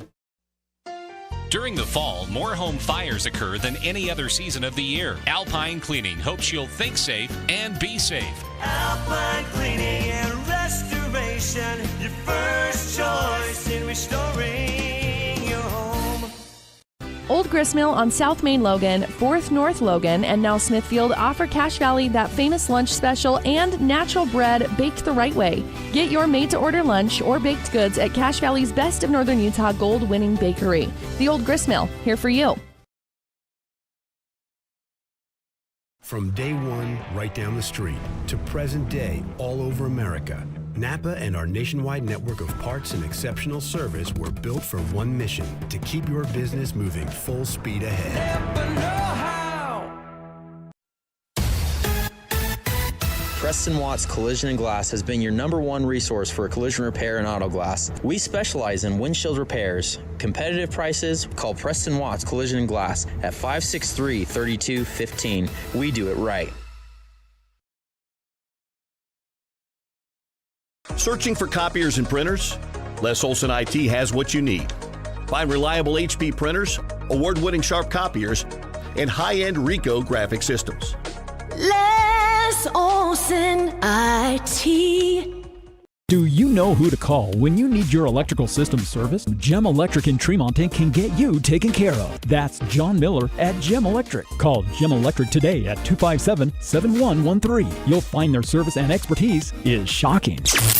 At Adams Wealth Advisors, they believe that successful wealth management is all about planning. Adams Wealth Advisors is here to help. If you're transitioning a business, searching for the most up-to-date tax strategies, need help managing investments, or need help with estate planning, Adams Wealth Advisors has your back.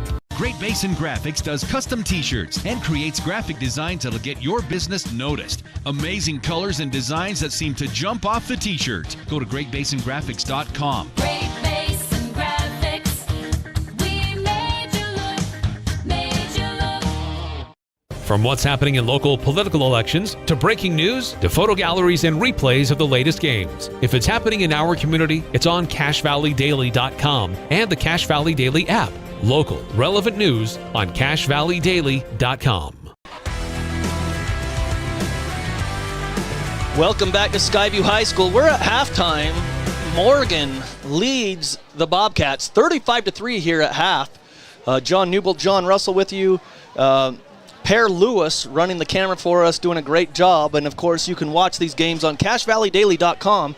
Not just the Skyview game, John. You can catch all the action of all the high schools in the Valley. All those games you can find on CashValleyDaily.com. Go to the high school section of sports. Click the school that you want to watch. So although you might be listening or watching the Skyview game tonight, you want to go see how a certain Valley team is doing, go ahead and check out those broadcasts on CashValleyDaily.com. And, of course, they have the latest news, sports galleries, and everything going on in Region 11. And we know other sports are going on at Skyview. Girls volleyball, girls soccer. They've already won some matches and some games. And so, I mean, school started now, but the girls volleyball and soccer had started before the season, before school started. They had already had a couple games. Football had one game, but I mean, we're in full fall mode now, John. Absolutely, and it's a lot of people like to binge watch TV. The Sopranos, Ted Lasso. I'm a big Ted Lasso fan. But you can binge watch local sports. And back in the day when I was doing radio for another team that's just a little bit further south of here. Never heard of them. Never heard of them. It was a great tool for me because what I do is I do the game and then see who the opponent was next week and watch that. And check that out. A little disappointed. You promised me a good game. Yes, I did. And Morgan, they've played a good game as they've held Skyview 3 and out on the first drive, and then in 9 plays had 10-play drive that started at their own 28, 16-yard TD pass, and Morgan jumped out to a 7-0 lead in the first quarter. Skyview went 3 and out again. Then they had that crazy play where they threw it down the middle. It was bobbled around. Oxborough knocked it down, but the other receiver came clear across the field, and it bounced off of his hands and Oxborough's and then went right to the other receiver who ran it in from about 20 yards out, and it was a 59-yard TD, and they led 14-0. Then Skyview got a great drive going. They had a 10-yard pass to Oxborough, then to Ballard. They had a 38-yard pass to Oxborough on a big play, but Skyview's drive stalled when they got into Morgan territory and had to settle for a 36-yard field goal by Carlson with 2:40 in the first quarter, and so they trailed 14-3, but they had some life. They just needed a stop on defense, but they couldn't, as the Morgan Trojans again scored on a big play, a 45-yard TD pass. They led 21-3 with about 15 seconds in the first, and then Skyview went out 3-play drive, 3 and out, and punted again. Then the Skyview defense stepped up, forced a 3 and out of their own defensively. Morgan punted for the first time. Skyview was driving. They got past midfield, but then they had an incomplete pass and turnover on downs. Then Morgan, with about 6.5 minutes to go, they had a 11-play drive that started on their own 31. They had an offsides that gave them a first down by Skyview on that drive as well, but a 5-yard TD pass made it 28-3 there. And then with 34 seconds left after a 3 and out by Skyview, Morgan again scored, and it was 35-3, and that's where we're at, John. Yeah, too many mistakes from the Skyview side. Giving up 4 penalties that give first downs. That's brutal. You talked about the one drive where they gave it up on downs, and that was a tough one because they were just at that point a little too far out to kick a field goal, but you really didn't want to punt. You need to get some points. And really the killer were those last 2 drives by Morgan, especially the last one.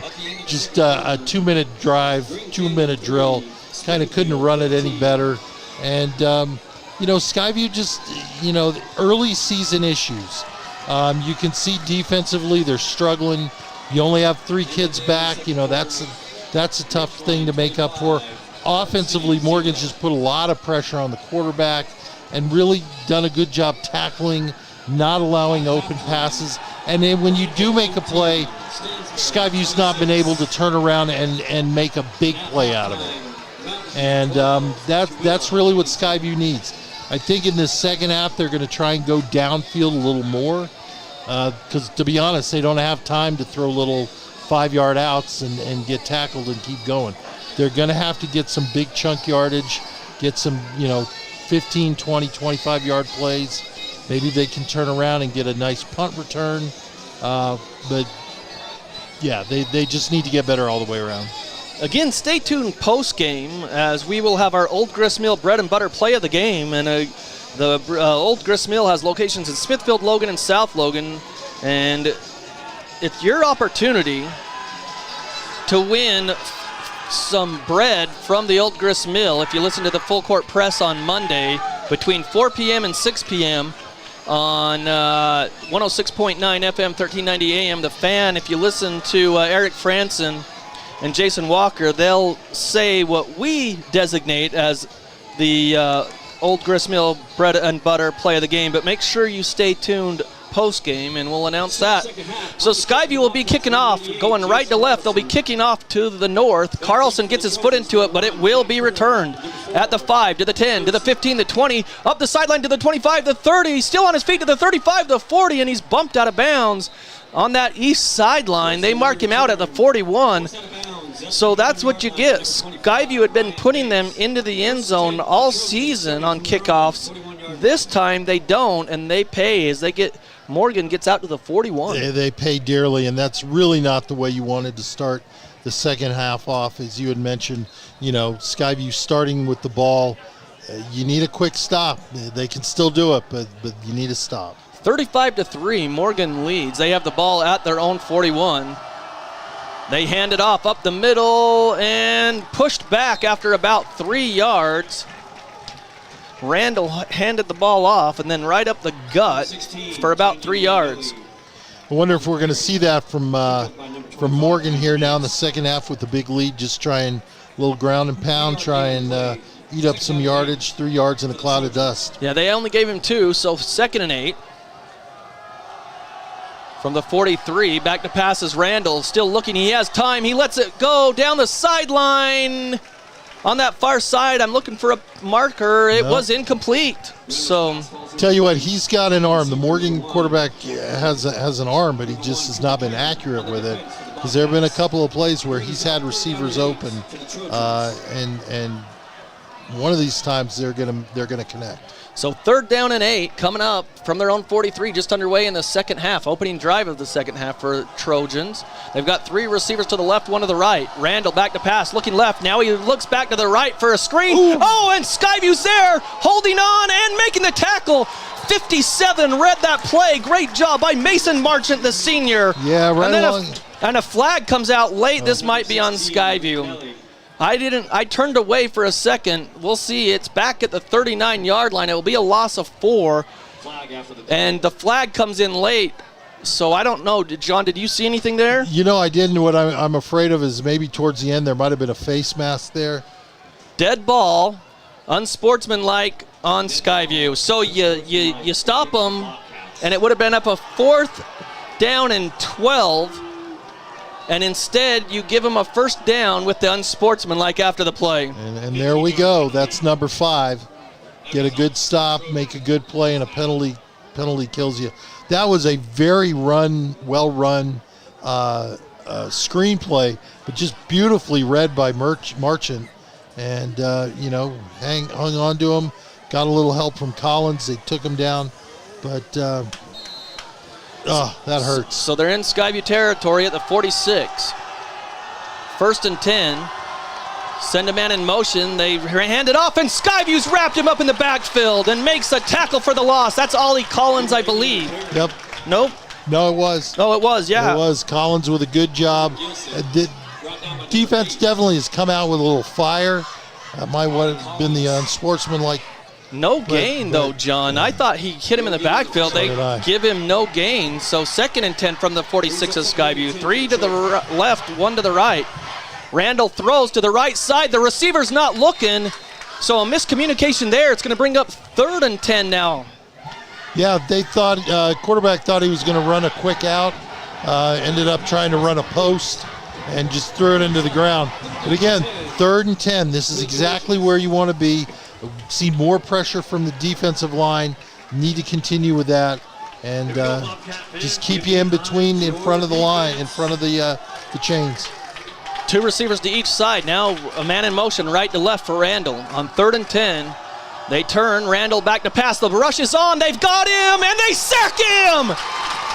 That's Satilli Palmer. Satilli Palmer with the sack, and Morgan wanted another unsportsmanlike as Palmer said some things, but he ripped Randall down to the turf, and it will be a loss of 4 back to the 49. again, or 3. Great play by Palmer, but you've got to be smart. They could have tossed a flag on him. He drags him down, and then he gets in his face and, barking at him a little bit. But luckily the refs, they were good. So Skyview will get the ball. So now back to punt on 4th and long, 4th and 13 at the 49. They let it back. The kick is on the way. He gets it away. Short punt that bounces. Ballard lets it go, and it is down at the 2-yard line. I think maybe the 3. Great special teams coverage down there at the 2. Yeah, a little bit of indecision there by Ballard, and wasn't sure if he could pick it up or not. He kicked it a bit of a knuckleball, so it was a tough one. But so Skyview shows some fight defensively, John. They picked up the penalty. They're showing some more fight, some feistiness. So they've brought some authority. Now can the offense do it? But they're back in the shadow of their end zone. They're down at the 2-yard line, 1st and 10, their own 2. 9:38 here in the third quarter. They trail 35-3. Let's just get out from under the goalpost. Give your offense a little room to work. So Clark in shotgun with Stokes on his left hip. Couple receivers to the left. Clark's going to roll out to the right. He's going to throw to Carlson, complete up across the 10 for the first down, I believe. Depends on the spot. I think he got to the 12, but Carlson. Good catch by Carlson. He took a lick on that one, held on to the ball, but now just 2nd and 1. So 9 yards to Carlson. Nice little play call there. Clark hands it off to Stokes, makes a move, and he's buried. He's going to lose a yard back to the 10 from the 11. It'll be 3rd and 2. Yeah, tough play. I would have called that, get a first down, keep the ball moving, but good pressure by the Morgan defense, and Stokes couldn't shake him. Under 9 minutes, it's 3rd down and 2 for the Bobcats from their own 10. Clark barks out the signals. Now he looks to the sideline. They've got the ball on the right hash to the east, one receiver to that side. Carlson was tight on the line of scrimmage. Now he moves out to make 3 receivers to the wide side of the field. Stokes in the backfield with Clark on 3rd and 2. Now Stokes leaves. Clark looking that way. He throws complete for the first down. I think Ballard has it. Nope. That's Cooper Karen. First down from the 10. They mark it up to the 17. Well thrown ball. So 7 yards for the first on the little pass play to Karen. 1st and 10 from the 22-yard line. Empty backfield on first down. He throws it out there quickly to Oxborough, and he's snowed under. I believe that was Oxborough. Yeah. And I think they're going to take a loss on that one. So a 2-yard loss. And just that play will just seem like, let's get a playoff. It didn't seem like there was a lot of focus on what it was. The ball was tossed kind of weakly out there. So they actually just mark it back to the 16, not the 15. Snap back, handoff to Stokes, and he's tackled in the backfield for another loss. So Skyview's gone backwards. I think he's down at the 14. So maybe a loss of 2 on this one. It'll bring up 3rd and 13. Yeah, going in the wrong direction. And I'm just not sure about the offensive play calling at this point. You can't. We talked in the first half to take your time. You're down now by 32. You need to go downfield. 3 receivers to the right, 1 to the left. The wide side of the field's east. That's where the 3 receivers are for Clark. On 3rd down, he takes a snap. He's back to pass, looking. He throws too high for Oxborough, off his hands. And it would have been shy of the first down anyways. And it'll be 4th and 13 from the Skyview 14 with 7:09 here in the third quarter. We'll see if the Bobcats, looks like they'll send out the punt team. So Carlson standing on the goal line of his own end zone to get this punt away. The line of scrimmage is the 14-yard line. Morgan's got 2 players standing at the Skyview 45 to receive this punt. Yeah, that's, is it Zach Sparrow that's kicking? Yeah, the snap is back. Kick is away. It's a low line drive that bounces at the 45 and goes across the 50. And at that time, the receivers back away and Skyview downs it in Morgan territory. So Skyview got 1 first down, but they couldn't get anything going after they got the first down. They went backwards 3 straight plays. Well, at this point, you just need to get another stop. The defense came out fired up. had a little bit of a break, but they're at the point where they've got to get a play. They've got to get a turnover. Something has to happen. So 7 minutes to play in the third quarter, 35-3. Morgan has the lead and the ball. 3 receivers to the left. They fake the handoff. They throw it out there quickly. He's up the field to the 50 with some blockers to the 45. Down the sideline to the 40, the 35, the 30. And it's on the far side of the field, so let's see where they mark him out. They mark him out at the 32 of Skyview. Yeah, that's been Morgan's bread and butter. That little flare pass out there. Just get it in the wide receiver's hands. Let him work whatever magic he can, and a big play there. So 20-yard pass play for the first. Morgan hurries up to the line. They throw it out there. It's a long throw to the other side of the field, and Skyview hits it. And there's some pushing and shoving after the play downfield. The thing that confuses me is those passes are so quick. I don't know how it's not a lineman downfield for Morgan. Yeah. Skyview always gets called on that. I mean, that one was kind of maybe a rush because it was behind the play, but it's a loss of 1 yard, 2nd and 11. For the Trojans. So back to pass again. Here's Randall. He throws an out route. It's complete to the 29, and he's wrapped up and thrown out of bounds near the 25. They're going to mark him at the 26, so 6 yards. You know, good job there. I can't read the number. I think it might be Ballard out there. So it's 3rd down and about 5 or 6. We'll give it. 3rd down and 4. So 3rd and 4 is what the scoreboard says. They do a fly sweep. Skyview's there. They try to sneak upfield. He's not going to get it. He's going to be 2 yards shy, but they'll probably go for it after the 2-yard gain.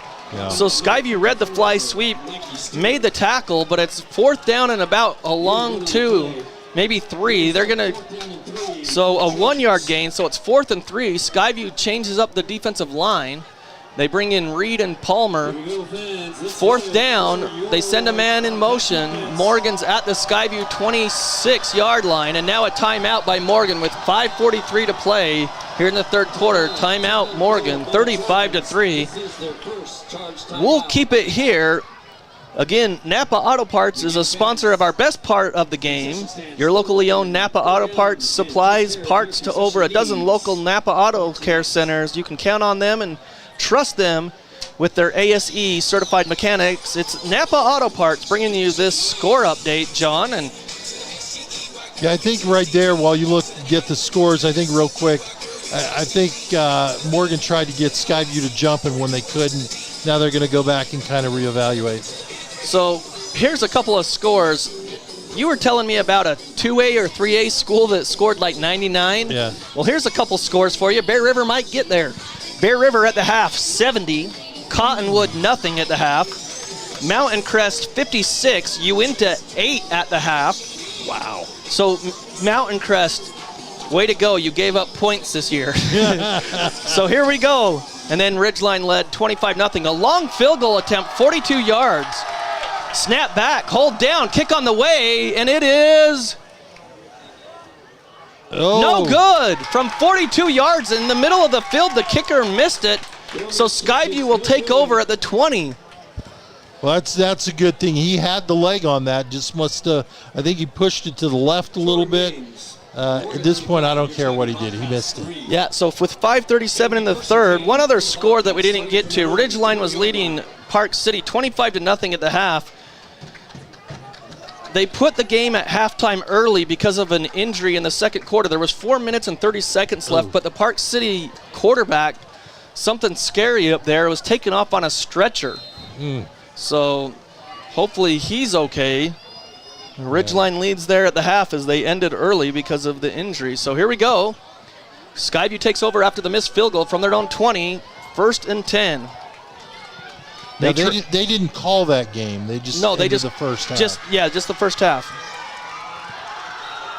is what I'm being told. So 1st and 10, Skyview after the missed field goal. Clark has Stokes in the backfield. He takes it, hands it off. Stokes up the middle, had a crease, but then he met the linebackers.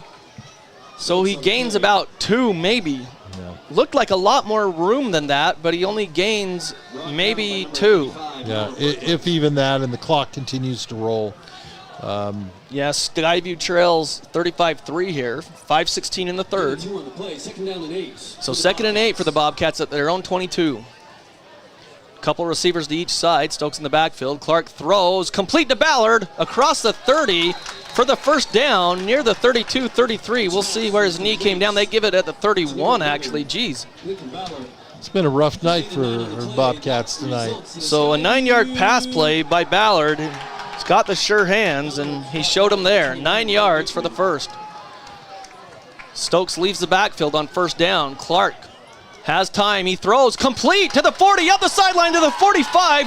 Zach Oxborough on a little curl route and then spun away from the defender to the 47. A 16-yard pass play for the first. Yeah, it was a good play by the Morgan defender, because if Oxborough had been able to get away from him, he had some yardage he could have picked up. Skyview going with tempo. If they snap it, Morgan has too many people on the field, but they don't. So 2 receivers to the left, 1 to the right. Now they fake the handoff. Clark throws. He's got a man out there. Complete! If he held on to the 25, did he hold on? He did! Great catch.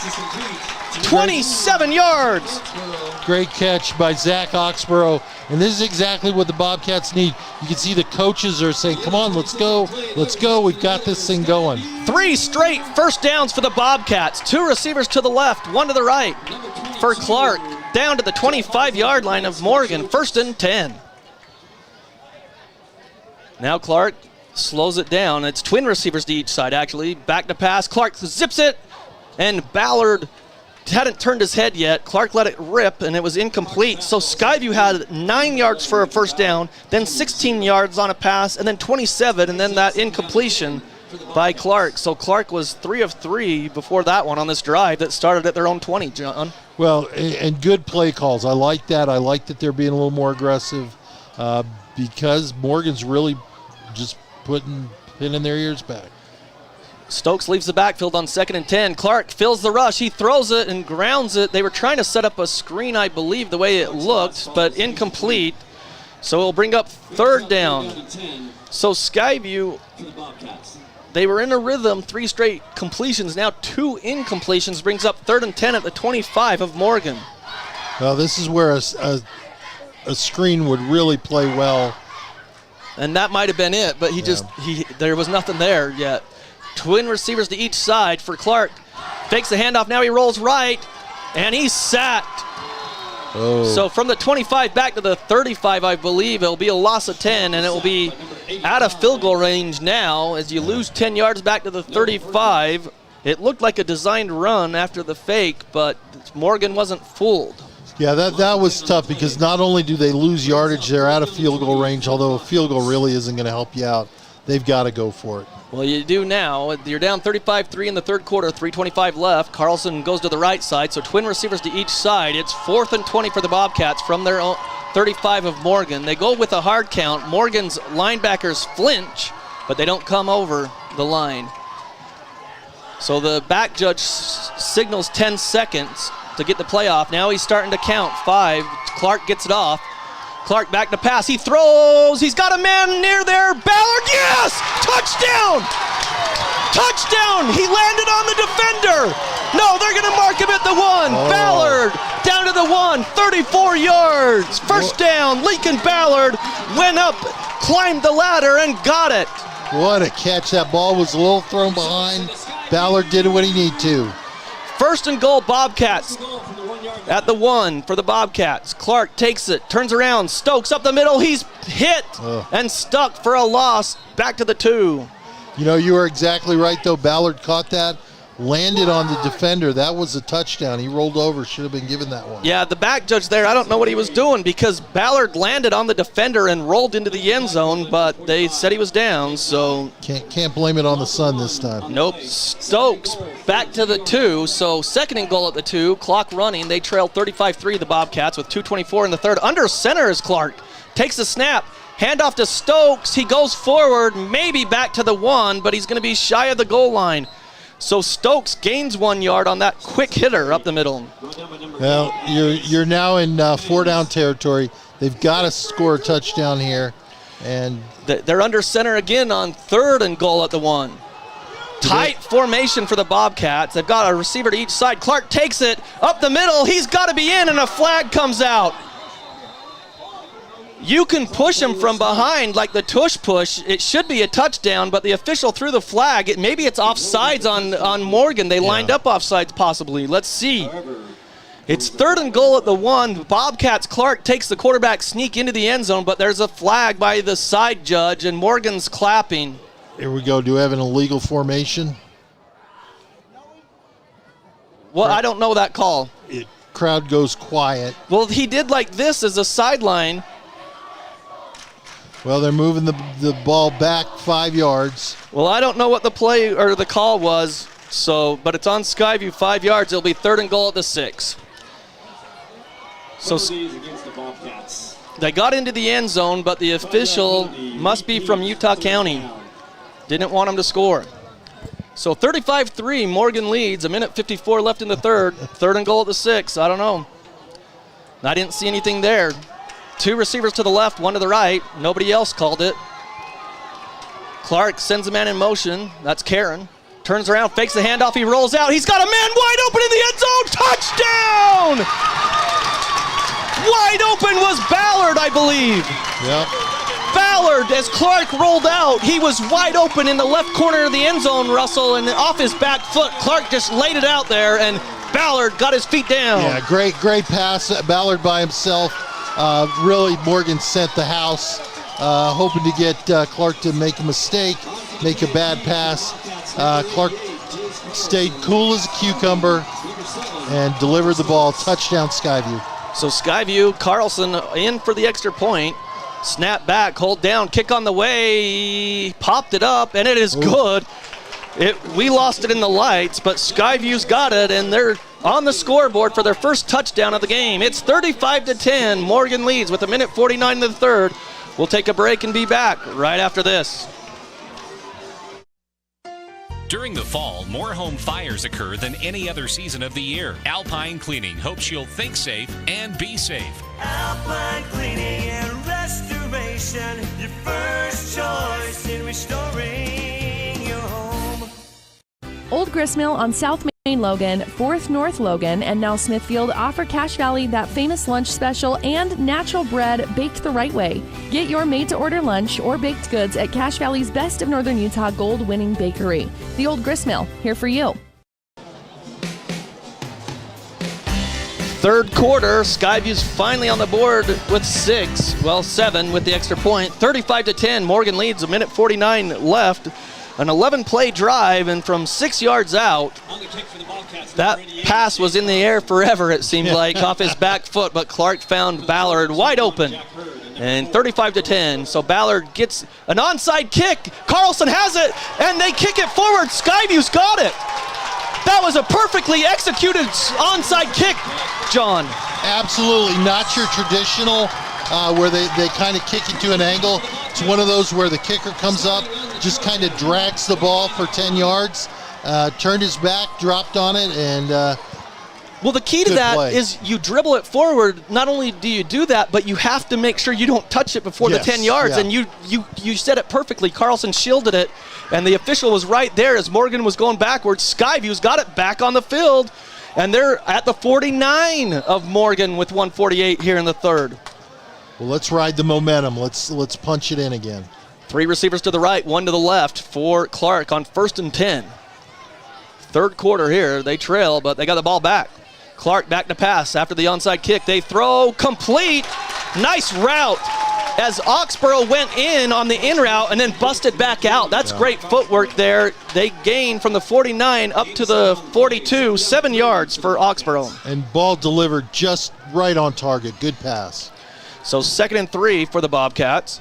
3 receivers right. Clark back to pass. Lots of time. He throws. He's got Oxborough down there. Complete. He got the foot down. No, incomplete. Yeah.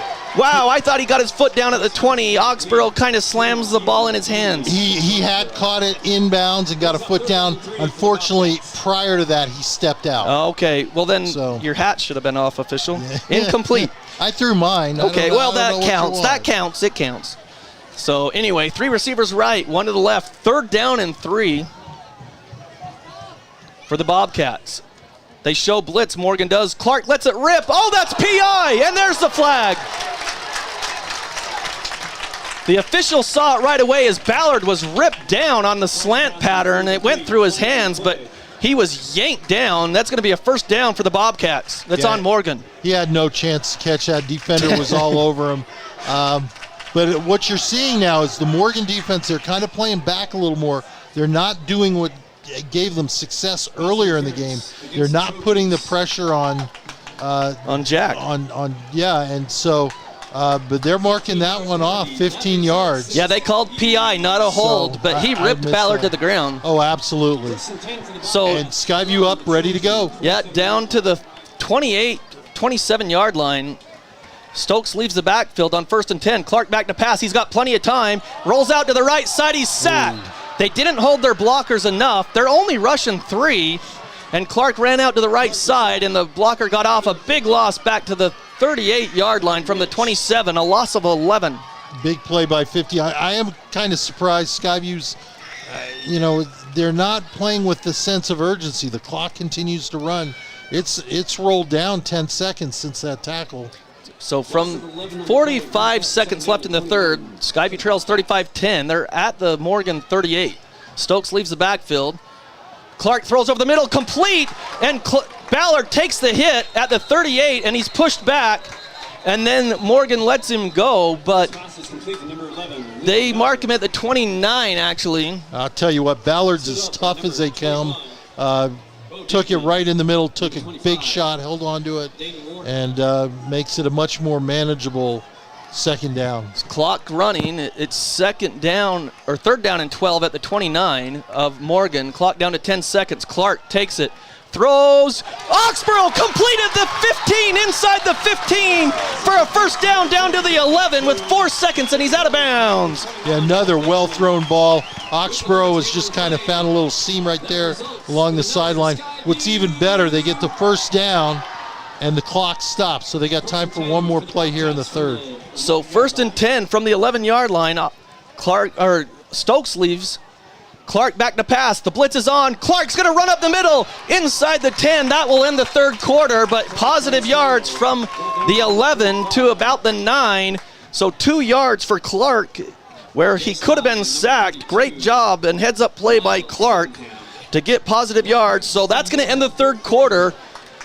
Will be a 2nd and 8 when we come back at the 9-yard line of Morgan. It's 35 for Morgan, 10 for the Bobcats. We'll take a break and come back with the fourth quarter right after this. During the fall, more home fires occur than any other season of the year. Alpine Cleaning hopes you'll think safe and be safe. Alpine Cleaning and Restoration, your first choice in restoring your home. Old Gristmill on South Main Logan, 4th North Logan, and now Smithfield offer Cache Valley that famous lunch special and natural bread baked the right way. Get your made-to-order lunch or baked goods at Cache Valley's Best of Northern Utah gold-winning bakery. The Old Gristmill, here for you. Start of the fourth quarter. It is 35-10, Morgan leading Skyview, but Skyview's at the Morgan 9 with a 2nd down and 8, so they can get a first down at the 1-yard line, so it's not 2nd and goal quite yet, John. Yeah, at this point, just punch it in, and they need that play that's going to work. I don't know what it is, but you need to get in there because even if they do score, they still need to put up 3 more touchdowns. Well, like you mentioned, Morgan was sitting back that whole drive, but they brought the blitz there on that last play where Clark ran up the middle, so we'll see what happens here. 2nd and 8 at the 9-yard line of Morgan for the Bobcats. 3 receivers to the right, empty backfield, 2 to the left for Clark. Now he sends someone left to right. Back to pass, the blitz is on. He lobs it up there for the end zone and too far and outside, incomplete on that east side. Yeah, Clark had to let it fly. Once again, because of the pressure, that's you don't have time to run through your whole progression and to be able to get it where you want to. So just got to launch it. Yeah, 2-down territory probably. So 3rd down and 8 from the 9. You've got Stokes back there, and 3 receivers to the right, the wide side of the field, to the west. 1 to the left. They came across. Nope, they didn't. But Morgan flinched with the hard count. Now they look. Skyview does to the sideline. As they adjust some things, Ballard goes to the left side, the short side. So there's 2 receivers left, 2 to the right. Clark back to pass, looking, he throws a diving effort inside, and a flag comes out. They're on his back. So it'll be half the distance to the goal line, as they said that the Morgan player went over the top of Skyview, threw the ball to get to the ball, and it's a pass interference, so it'll be half the distance to the goal line. I don't know if it gives them a first or not. We'll have to see. Yeah, absolutely. Good pattern run there by Jace Carlson, coming back to the ball. The Trojans. And so let's see here. I don't think it gives you an automatic first down like you've seen. So half the distance, should bring up the ball from the 9. They're going to mark it at the 5 or the 4. Repeat third down. So third down, I think from the 4. So it's third down and 3 from the 4-yard line. They can get the first at the 1. But as you mentioned, definitely we're in 4-down territory. Yeah. They got 2 more. Yeah, 35-10. Morgan leads Skyview. Skyview's knocking on the door. Stokes behind Clark, sends Karen in motion, right to left, fakes the handoff, he throws, he's got a man out there, touchdown Skyview to Ballard. That was a pretty touch by Clark. The receiver, or the defender, thought he had it, but it went right over his hands. Great job by Clark. Absolutely, perfect pass. Again, we've seen this again. Clark puts it where nobody else can get it, drops it right in the corner, and again, what Ballard did was, it's a basketball move, but you give it a little shield. Don't let the defender get around you. If he does, he's going to get PI. And if not, it drops right in there. Touchdown, Bobcats. 11:47 here left in the game.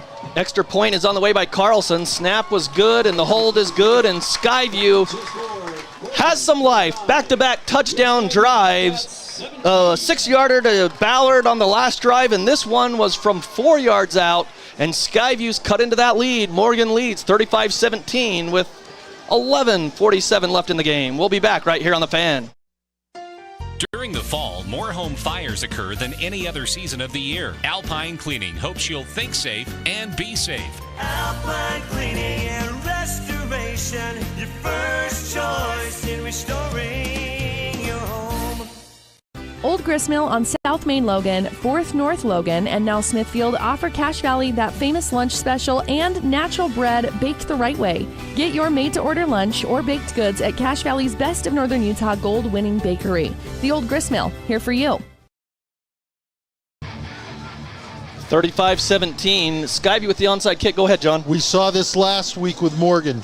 Played Ridgeline really tough the first 3 quarters and then kind of got a little soft in the 4th. Could the same thing be happening tonight? Well, this time they're ready for the onside kick there this time, John. They only send one guy deep back at the 10. So Carlson back to kick for Skyview. Let's see what he does. He punches it up in the air. They call for a fair catch at the 36-yard line. Smart call. A lot of times the receiving team thinks they have to return it. You just do a fair catch. Nobody gets hit. You can just collect the ball. But the momentum definitely on Skyview's side right now. Defense played much better so far in the second half. Matter of fact, they haven't given up any points. Nope. And the defense, I think the offense now has confidence that if they get it, they can score and score quickly. So 35-17. I just didn't correct my CacheValleyDaily.com scoreboard. Morgan has it. Randall keeps it. He's going to roll outside, gets a block down the sideline, and he's bumped out of bounds near midfield. So great play call. They haven't run that all night. Gets out to the 49, 11 yards for the first down. Yeah, that's tough. We haven't seen that play all night. Good time to run it. Big gain. They get a first down. The only disadvantage for Morgan is clock stops. 12 yards. They mark it at the 50, so 2 receivers to each side for Randall. Right at midfield, back to pass, looking, he throws, incomplete. He was on the far side. There's a player down for Skyview. He's cramping up there in the back. He's out in the secondary, so they're stretching him out, but they stopped the game. 2nd and 10 after that incompletion. One score update. The score is brought to you by Tyson Luthi, State Farm, your local expert for everything insurance. Green Canyon is down 19-3 with 8 minutes to play. Springville leading Green Canyon 19-3. That game is at Springville. You had another score there. Oh, there's a flag. Oh, I they're marking didn't it off. see it. They said hands to the face on the interior lineman, so 15 yards. A personal foul on 15-yard penalty. Morgan. I didn't see that either. The flag was right near the yellow circle around the Skyview logo. And, so 1st and 25, the down will be over. They can't run the play, though, because the Skyview player is still down there. Curtis Kazir and the trainers are still stretching him out, so you can't run a play here. well, it's definitely been a warm evening. That's a tough one because that's Zach Oxborough. Yeah, he's cramping up, but when you play both sides, it was so hot to start this game, and now it's cooled down way down. You can feel it, and so like when you're playing both sides, I mean, he's cramped up pretty bad. I'm sure that Curtis Kazir, they'll work on that cramp, and hopefully Zach can enter the game. But 1st and 25. This Morgan team hasn't been penalized that much tonight, John, and that was a big one, 15 yards. They were at midfield. They're back at their own 35 on 1st and 25. Well, it's now you got to make the stops. You got to make the stops. So 3 receivers to the right, 1 to the left for Randall. He's got a running back in the backfield. They send a man in motion, back to pass. Randall looking now. He's going to run up the middle. He's got a lot of room to the 40, the 45, and he slides down at the 45. Randall on the scramble. So Randall's talking a little bit of trash out there to Skyview. I don't know if it's what's going on. I mean, obviously we don't know, but a 10-yard run for Randall brings up 2nd down. Yeah, they marked him back there. He thought he had a little further, but yeah, now it's up to him to just kind of run the offense for Morgan. 3 receivers to the right, 1 to the left. Running back in the backfield for Randall on 2nd and 15. The rush is on. He throws over the middle. It is incomplete.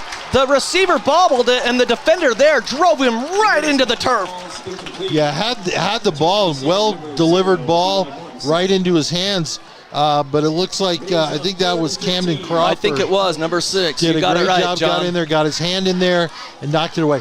That would have been a big play. Yep. So, but now we're at 3rd and 15. Clock Good stop, and you get the ball back. Yeah, clock stopped. 10:54 left in the game. 35-17. Skyview's had the last 2 scores. They've got the momentum. 3rd and 15 at their own 45 is Morgan. 3 receivers to the right, 1 to the left. They're shifting all over the place on the defensive line. Back to pass is Randall. The rush is on. He's sacked! They spied him, and then he's sacked. It was 57 that was the spy. Mason Marchant forced Randall to backtrack in the pocket there. Marchant's done a great job tonight. He's been huge, but they stacked up the defensive line on the left side, gave the appearance that all he had to do was kind of, sneak out on the left side, a lot of yards. Marchant was waiting right for him, pushed him back in there. They get it. The great thing is, 4th down, 4th and 20.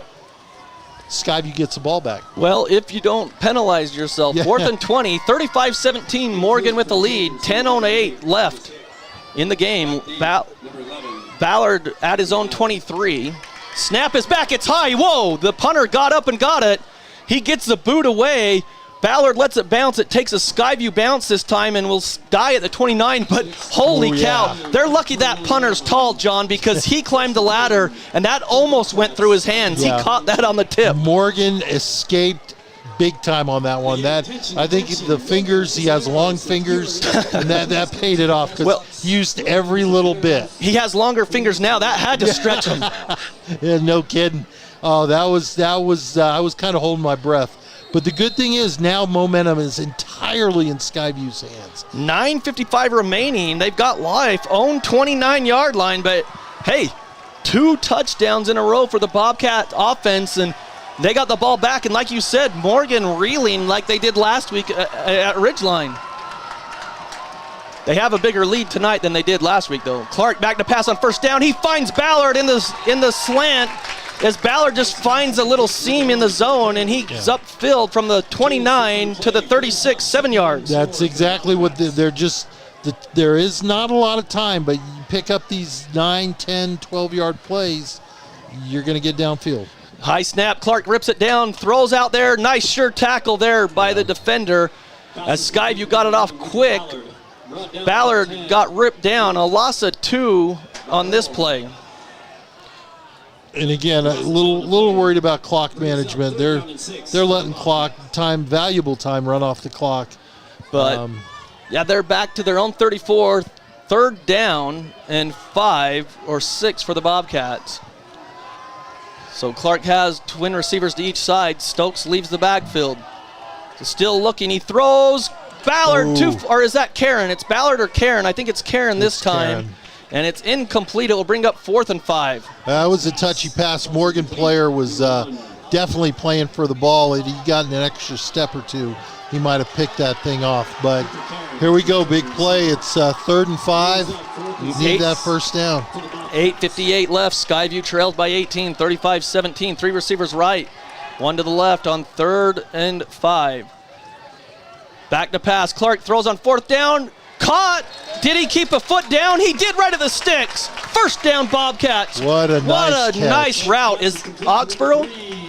Zach Oxborough's back in there. He needed 5. He got 5. What a route. Yeah, and he got just barely 5. Good, confident throw, which is what Bobcats need right now. And he got out of bounds. 1st and 10 Bobcats at the 39, their own 39. 3 receivers right, 1 to the left. Stokes in the backfield with Clark on 1st and 10. Back to pass. Clark rolls out. He's got everyone after him. He throws an incomplete. Smart play by Clark. Nothing open. Just get rid of it, and he did.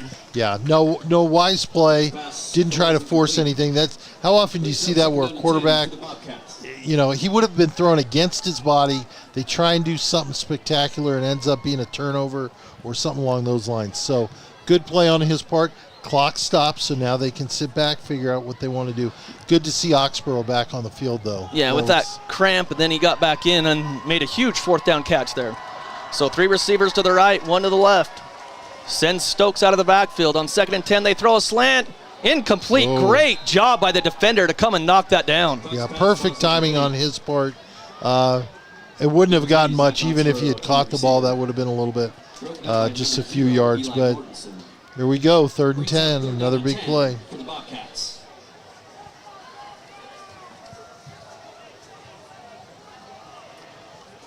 Players looking to the sideline for a play, hopefully pulling up that perfect. Hey, that onside kick was perfect. Now we need the perfect 3rd down play. 3rd and 10, Bobcats. Clark, the rush is on. He has to run up the middle, and he's tackled. He got back to the line of scrimmage, but someone missed a block, and he went right up the middle, and it's going to be no gain, and it will be 4th and 10 Bobcats. Well, again, Morgan kind of the last couple of drives backed off on the pressure, and I think they realized that's what was working for them. And so this drive, they've been a lot more aggressive and been able to get to the quarterback or at least disrupt things. Clock running at 8:15 left in the game, 35-17. Morgan leads. Skyview's last gasp maybe here, 4th and 13. At the 36, your own 36. 3 receivers right, 1 to the left. Stokes in the backfield. Clark back to pass. Looking. Now he rolls out. The rush is on. He's got a defender after him. He lets it fly. Skyview, incomplete. Carlson went for it, and it's incomplete. And there will be turnover on downs, but there's a whistle and a penalty marker. And the Morgan player has his hands. I think it's roughing the passer. Clark's pass falls incomplete. Let's see, the Morgan player had his hands on his helmet. And Skyview players are pointing the other direction. Let's see what it is. I think it's roughing the passer. It is. Personal foul, roughing the passer. Wow, Skyview survives. First down, Skyview. The Morgan player knew he did it, though, because he had his hands on his head and he was shaking his head like, darn it, I messed up. Why'd I do that? Yeah. And now you give Skyview life. Well, actually, oh, yeah, it was a 15-yarder and a 4th and 13, so it'll be a first down. The head referee was right there and made the call. Yeah. Well, Morgan has really played a pretty smart game. They haven't been penalty-free, but they've not made critical penalties. This was. Yeah, it was, and it puts Skyview in their territory, in Morgan territory at the 49, for one thing. Second thing is it gives them life because that was 4th down and it was incomplete. Yep. So 1st and 10 Skyview at the Morgan 49. Clark back to pass. He pump fakes. It's a double move. He throws. It's up there in the air. Ballard caught it. Oh. He came back and caught it at the 29, 28-yard line. 21 yards as Ballard located the football on the back shoulder pass. What a great read by Ballard. He knew that was going to be short. That always plays to the advantage of the offensive player. Great job reading it, and even better job catching. So 1st and 10 at the Morgan 28, 35-17. Morgan leads, but Skyview haven't given up yet. 2 receivers to each side for Clark on 1st and 10. Clock running at 7:20. Stokes leaves the backfield. Clark back to pass, looking. He throws over the middle. He's got a man. Oh, and it skies over Oxborough and Carlson, incomplete in the end zone. If he had led that a little more, I think Oxborough had a step on him, and he would have been able to do a good job. I think what's interesting, Skyview needs 3 scores right now. I think you just go for the touchdown, and if you don't get it, you're going to need a field goal anyway. You might as well give it a shot. So a couple receivers to each side again. 2nd and 10 from the 28 of Morgan. Stokes in the backfield behind Clark. Skyview trails. Back to pass. The blitz is on. They pick it up. Clark to throw. He throws. A PI on Morgan. That's a good call. Incomplete as their defender is on his back. And Morgan played so perfectly in the first quarter, John, and they're just combusting right now. Penalties, PIs, holdings, personal fouls, the onside kick. Skyview's got them on their heels. Well, they dug too big of a hole. They're a very aggressive team. You can tell that defensively, and they were making all the right plays. They were timing everything perfectly. That play, clearly pass interference, right in front of the ref. You know he was going to do it. And I think that's something that Skyview needs to recognize. They need to run some of these passes and then just release to these little outs and then release to the end zone. So it went to the 14-yard line, 1st and 10 Skyview. Empty backfield as Stokes leaves it. First down, they throw, incomplete, and that was close. There's a lot of contact there. This one's incomplete. Yeah, I thought they could have thrown it on that one as well, although the ball was thrown pretty far behind him. So that could have been part of it. A penalty's a penalty, and I don't like that, just because it may not have been perfectly thrown ball.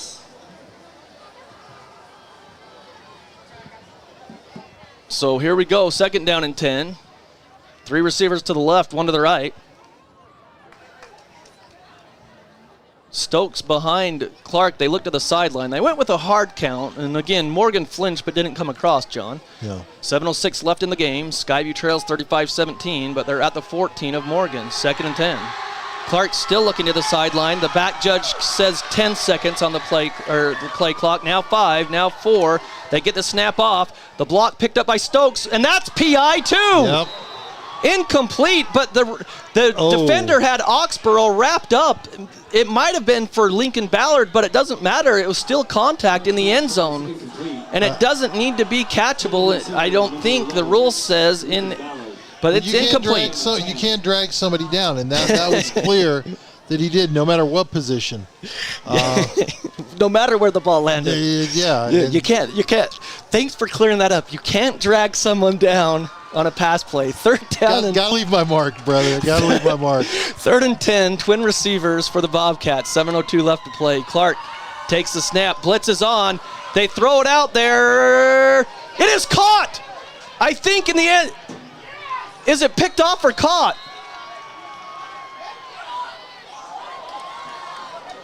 It's caught. They haven't said it's an interception. Didn't signify that it's an interception. He's marking it at the 1. It's a caught ball for the Bobcats at the 1, right? So 13 yards. It should be Skyview football. Morgan thought they had the interception, but the official clearly marked it at the 1 for Skyview. Another ball that was underthrown. It looks like we got a player down on the field. Clark's pass is complete. More cramps. I hope that's not Oxford. 13-yard pass play. Bobcat on the play. So Morgan says they think they got the pick, but the official came in clearly and spotted it at the 1 for the Bobcats. Well, that ball was underthrown. And it's a roughing the passer anyways. Okay. The official, I think, called roughing the passer anyways, so it doesn't matter if it was intercepted or not. But now where's the football? Coach Alder's saying we want to decline that if it's at the 1. Yeah, if it's at the 1, that's where they're going to want it. That play was odd. The ball was clearly underthrown. and it looked like the Morgan defender was going to be able to pick it off. It was on the far side of the field, so it's hard for us to see what happened. But whether it was picked off or not, it was a personal foul, roughing the passer. So it would be half the distance to the goal line at the 7. But if it was a catch, you wanted it at the 1. And they're marking it at the 1, so it's a catch. There you go. Karen with cramps himself now. He's hobbling off the field. So after all that, I think that it was a catch. As we've lost our scoreboard, we'll try to get it back. Of the play, it is first and goal. So first and goal. First and goal. We're giving it first and goal at the 1, whatever it was. It was 13 yards. So Skyview's got it first and goal at the 1. They bring in Stokes and another blocker there. Clark's going to go under center. He takes it. Quarterback keeper. Is he in? Don't have any signal yet. The ref's going to mark it no gain. So second and goal at the 1. He's 6'4". I guarantee he crossed the plane. But anyway, maybe I'm shortchanging him. I don't think I am. I think he's 6'4". They're going to rush it again. So second and goal at the 1. Now keep in mind, this is the lineup where they got the penalty earlier. Clark under center again, goes forward. That's a touchdown. How can you not mark that a touchdown? Touchdown, Clark! The referee came in and he says 1 yard out. Clark is into the end zone. Touchdown, Skyview. A 1 yard quarterback keeper for Clark. I mean, that was clear. We're a bit of ways. They're running to the south end zone. You know, we're a bit of ways from them, and I could see that was a touchdown. I don't know what. And we're even a little older, right? Speak for yourself. You're a little grayer. Hey, you don't even have your glasses on yet. You're grayer than I am. I don't want to hear it. Well, that's true. Would we call that Skyview gray? Is that what it is?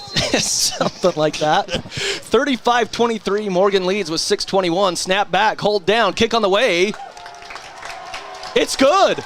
So 35-24, Skyview only down 11. And lots of time. There's lots of time. There's 6:21. Skyview still has all 3 of their timeouts. You're going to have to really be creative now as far as your timing goes. Did I mess that up? No, it just has a mind of its own. That's why they don't let me play with toys anymore. Did you hit it? No. No. 6:21, we got it fixed. It's all good. 35-24, John. The Bobcats, it's been all Skyview in this second half. Absolutely. And they have to continue to play with that mindset that they've played. Their defense second half has been spectacular. Offense has been good, but the defense has been spectacular. Morgan's also kind of shot themselves in the foot a couple of times. That big... the PIs and the roughing the passer. So, they're hurting themselves. But right now, the momentum is all on Skyview's side. Let's not, kick it out of the end zone. Don't give them a chance to return it. And then really put the pressure on as they've been doing and contain. The last play they ran where they lined up on the left side and then had Marchant spying on the quarterback. Brilliant. Well, so they've kicked a middle onside kick, the little dribbler forward 10 yards. Then they tried the little punch kick where they just pop it in the air, and then Morgan called a fair catch. Let's see what Carlson does with it this time. The ball's lined up there on the hash, the left hash, or right hash. He's going to boot it. The onside kick, and the hands team covered it. Great job by number 10 that time for Morgan. That was Luke Barrow or Barrow. But anyway, Morgan has it. What you said. Yeah, no, I don't like that call. I would have much rather seen him kick it out of the end zone. Then you're down at the 20-yard line as opposed to now the 49. But defense's turn. Time to step up. 2 receivers to the left, 1 to the right for Randall. Sends a man in motion, left to right. He's going to run it. Randall up the middle, follows the lead blocker, the running back. Gains about 6, some pushing and shoving, and the umpire right there to clean that up. But they may actually give him 5. So clock running. And they only give him 4, so 2nd and 6. They're in Skyview territory at the 47, under 6 minutes to play. They're going to let the clock run. Now Randall's going to go up under center. He's got one receiver to the right, two to the left. Now he backs back out. He didn't quite go under the center. So now he sends a man in motion. Takes it. He's going to go right up the middle again. Skyview snowed him under for a yard. So he'll bring up 3rd and 5. Each team, Morgan has 2 timeouts, Skyview 3. 3rd and 5 for the Morgan Trojans. They're at the Skyview 46. They need to get to the 41 of Skyview. And if I'm Morgan, I'm just running a little out route on this because they did that the whole first quarter. We'll see. 2 receivers to each side for Randall. Skyview, 3rd and 5 defensively. Let's get off the field. Randall back to pass. He's going to roll to the left. He throws. Incomplete. No. It's too low. The receiver came back on an out route. It was a good route, but just a terrible throw. A horrible pass. But the great thing about this now 4th down. We'll see what happens. I don't see their punter out yet. No. But the clock stopped. With 5:01. 35-24, Morgan with the lead, and they're going to go for it here. If you're Skyview, you got to hold your water. Don't jump across on a hard count. And now a timeout by Morgan and the coaching staff. They'll be down to 1 timeout. Skyview's got some momentum. They've got some juice in the sideline and the crowd. A big 4th down and 5. We'll take a short break and be back right after this. During the fall, more home fires occur than any other season of the year. Alpine Cleaning hopes you'll think safe and be safe. Alpine Cleaning and Restoration, your first choice in restoring your home. 35-24, Skyview trails, 5:01 to play. Morgan has the ball at the Skyview 46. It's 4th and 5 with 5:01 to play. Big 4th down and 5 out of the timeout. Well, I think you've hit it on the head. I mean, there's a lot to be said about, staying in your lanes, watching your gap, playing smart. But offsides is a first down. Yeah, what do you do if you're jump. Yeah, if you're Cam Johnson, the defensive coordinator? Do you get aggressive here and bring some players at Randall and Morgan or not? So Morgan comes out, 3 receivers to the left. 1 to the right, and a running back in the backfield with Randall on 4th and 5. They send him in motion. Low snap. Randall rolls out. He's looking. He throws. Incomplete. Is there a marker down? I don't see it. Skyview takes over on 4th and 5. A turnover on downs. 2 great patterns run by Morgan, but in both cases, quarterback missed the toss.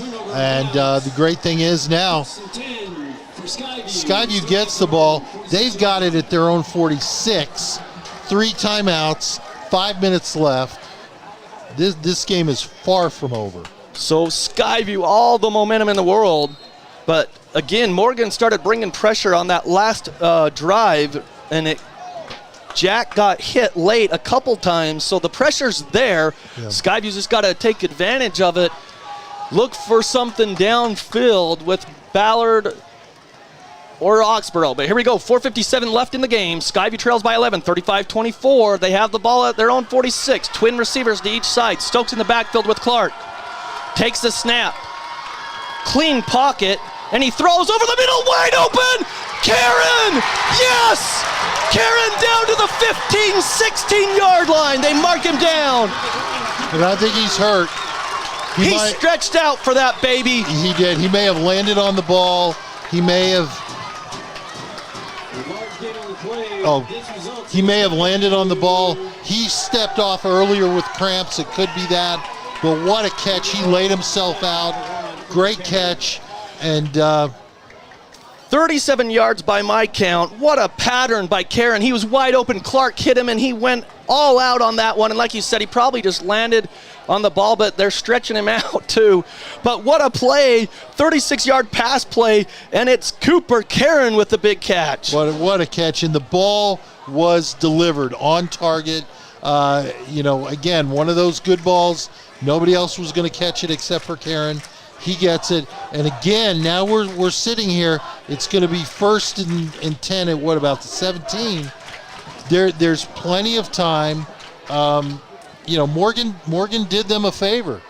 by throwing those 2 balls. They were able to save timeouts, and now they can actually use them with their next possession. I'll tell you what, Jack Clark, he's got such great touch. Yeah. I mean, some of those passes when he zips it in there, but those touch passes like the Ballard touchdown just over the defender jumping up, it looks like you got a pick, and all of a sudden, nope, you just gave up 6 because Clark's got the touch. The senior slinger, well over 200 yards passing tonight, couple of touchdowns.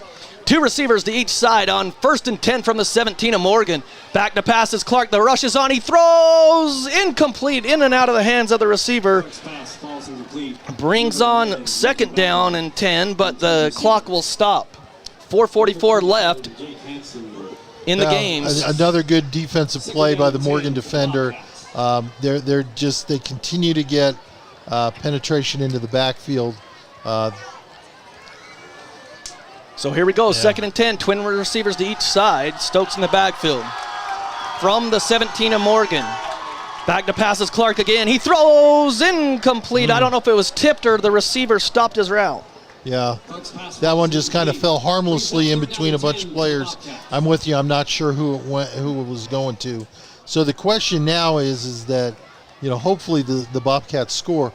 But what do you do if it's 4th? Do you kick a field goal now, or you're that far down? Well, you have to if you want to keep yourself in the game, because then you'd only be down 8.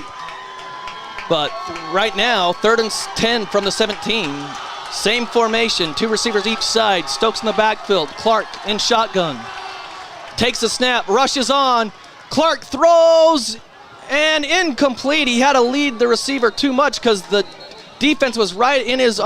there's a penalty marker on the far side. It's going to be holding because it was a double move. I guarantee it's holding on the defense because it was a double move up the sideline. Let's see, though. Oh, nope, it's on Skyview, an illegal shift. So the flag's even back at the line of scrimmage. They'll probably just decline it, I would guess. Well. So 4th and 10 or 3rd and 15. I think the problem is if it's 3rd and 15, you're giving Skyview another chance to do something. Well, they decline it. So let's see. Skyview sent in the field goal kicking team. This is the right play with 4:36 because then you're down 8. It's a long attempt. Skyview, the line of scrimmage is the 17, so it should be, let's see, they're lining up. 35-yarder, yeah, 34-35 on the left hash. He's got the leg. So Tucker Stokes is the holder, Carlson the kicker. This is a 34-yarder from the left hash. Snap back, hold down, kick on the way, and it is good from 34 yards, and Skyview has cut the lead to 8 with 4:34, John. Yeah, he had an extra 10 yards in him on that. I'm glad he didn't have to kick that far. But, again, this team, you now have 4:34. That is a ton of time. With 3 timeouts. And if Morgan is generous like they were on the last drive, maybe you don't need all 4 or all 3. No, that was just, I think it was a great play. Karen with the big catch. Yeah. That set it up, and hopefully he's okay. I'm looking, I think he's down there cramping. I think that may be the problem. But I don't think, you don't need to do an onside kick here. There's no need to kick it back. If you can kick it out of the end zone, they're starting on their 20, and, you get good field position. Well, they look like they're kicking it deep. Carlson boots it away. They boot it clear back. It's going to go over it's still live. He catches it at the 1. He let it bounce. Can Skyview wrap up? They do. That should be a blindside block. Skyview wraps him up. They lined up for the onside kick. We kicked it deep. It landed at the 1 and took that wedge and bounced back. The receiver caught it, and he went side to side, and it's maybe at the 5-yard line. I'll tell you what, that could be called the play of the game right there, because had that bounced in the end zone, they get the ball at the 20. Now it's all the way back at the 4 or 5. Yeah, so on their own 5, unreal. Things have transpired in Skyview's favor with 4:27 as that ball did not bounce into the end zone. No. They're going to mark it, I believe, at the 5. So I'm going to mark it at the 5. 1st and 10, Morgan. Randall standing at the goal line. 2 receivers to the left for Randall. He sends a man in motion. He hands off to the running back up the middle. He's got some good yardage upfield to about the 10 or 11. So a good play on first down from the 5 to the 11. 6-yard run. That's when you go to your offensive line and say, okay, guys, I know you're tired. It's been a long day. We need you to step up and big pickup. 2nd down and 4 at the 11. Send a man in motion left to right. And Skyview jumps, I believe. We'll see. Morgan, I thought, flinched on that left side, but maybe not. If it's off, they're talking about it, so I think he flinched. I think there might have been some movement on the left or right side of the Morgan line. Dead ball, offsides. Nope, Skyview came across first, so automatic first down. That's not the worst penalty because it was 2nd and 4, but Skyview's going to be aggressive. You know that. Yeah. But you've got to avoid these penalties. That's the thing that's... Yeah, the clock's going to run now with 4 minutes to play. Skyview trails by 8, 35-27. 1st and 10 at the 16. Their own 16. Randall's going to let the clock run. They only have 1 timeout. Skyview has 3. They're going to wait for that back judge to count down. That's a smart play by the Trojans now that they're out of the end zone. So they send a man in motion. He's going to hand off to the running back up the middle. Skyview meets him. He's fighting forward, and he's taken down from the 16 across the 20 to the 22. I think he got about 6. Yeah. I don't think you're going to see the ball in the air anymore from Morgan. I think from here on in, they're going to either run the clock down or make Skyview take their timeouts. But at this point, if you're Skyview, you've got to load the box. 2nd and 4 with 3:14 clock running. Skyview trails by 8, 35-27, trying to get the ball back. The ball's at their own, Morgan own 22. Randall's letting that clock bleed down until the back judge starts counting. Now he's counting, sends a man in motion, same formation. Now Randall roll. Oh, he gets knocked down. He wasn't ready for it or something, so he went to the right. 3rd down and a loss. Skyview should call a timeout. They do with 2:50. They'll have 2 more timeouts. It brings up a 3rd down, and that was a loss of about 5. John, it's going to bring up 3rd down and 8. Big play. 9. I don't think they were ready for the ball to be snapped, and it caught them by surprise. And good job by number 56, Palmer, who came in and just wrapped him up. Yeah, the Idaho State commit got in there and wrapped him up. So 3rd down, and they're going to say 8. So it was a loss of 4, not 5. But, John, I'll tell you what, this part of the field, if it's 4th down and you're short, even 4th and 2, even with an 8-point lead, you're going to probably punt. Yeah. I don't think you want to risk. And like you said, they've been keeping the ball on the ground. If you risk an incompletion here, it's going to be a 4th down and long because it's 4th and 8 here at their own 17. And the clock stops. I mean, this flat out, what I expect to see is some sort of rollout that may look like an RPO, but in reality, it's going to be a run all the way along. Milk the clock, get as many seconds off the clock as you can, and if there happens to be a gap, go for it. I got too excited and forgot to put the 3 points on the Skyview scoreboard. That happened a while ago. It's 35-27 on CashValleyDaily.com, not 35-24. So 35-27, huge 3rd down for the Skyview defense here. Morgan has it, 3rd and 8 at their own 17, 2:53 left to play. Skyview with 2 timeouts, trying to get the ball back. Here they go. 3 receivers to the right, 1 to the left. They hand it off up the middle, and he's stuffed. Skyview calls a timeout with 2:48, only 2 seconds rolled off the clock, maybe a yard. It's going to be 4th and 7. Wow. Skyview's defensive line shifted the 3 guys right at the line or right at the snap, and they buried that running back. Wonderful, wonderful defensive call. They lined it up. Now, I want to go back to earlier in the game. Remember the last punt that Morgan had? Bad snap. It was high. It was high, and their punter was able to bring it down.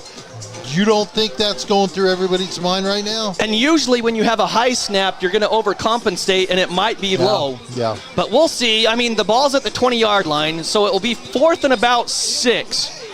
So, I mean, it's on the far side of the field, and now that the lights have gone down, it's harder for us to see. But I think the first down is at the 20.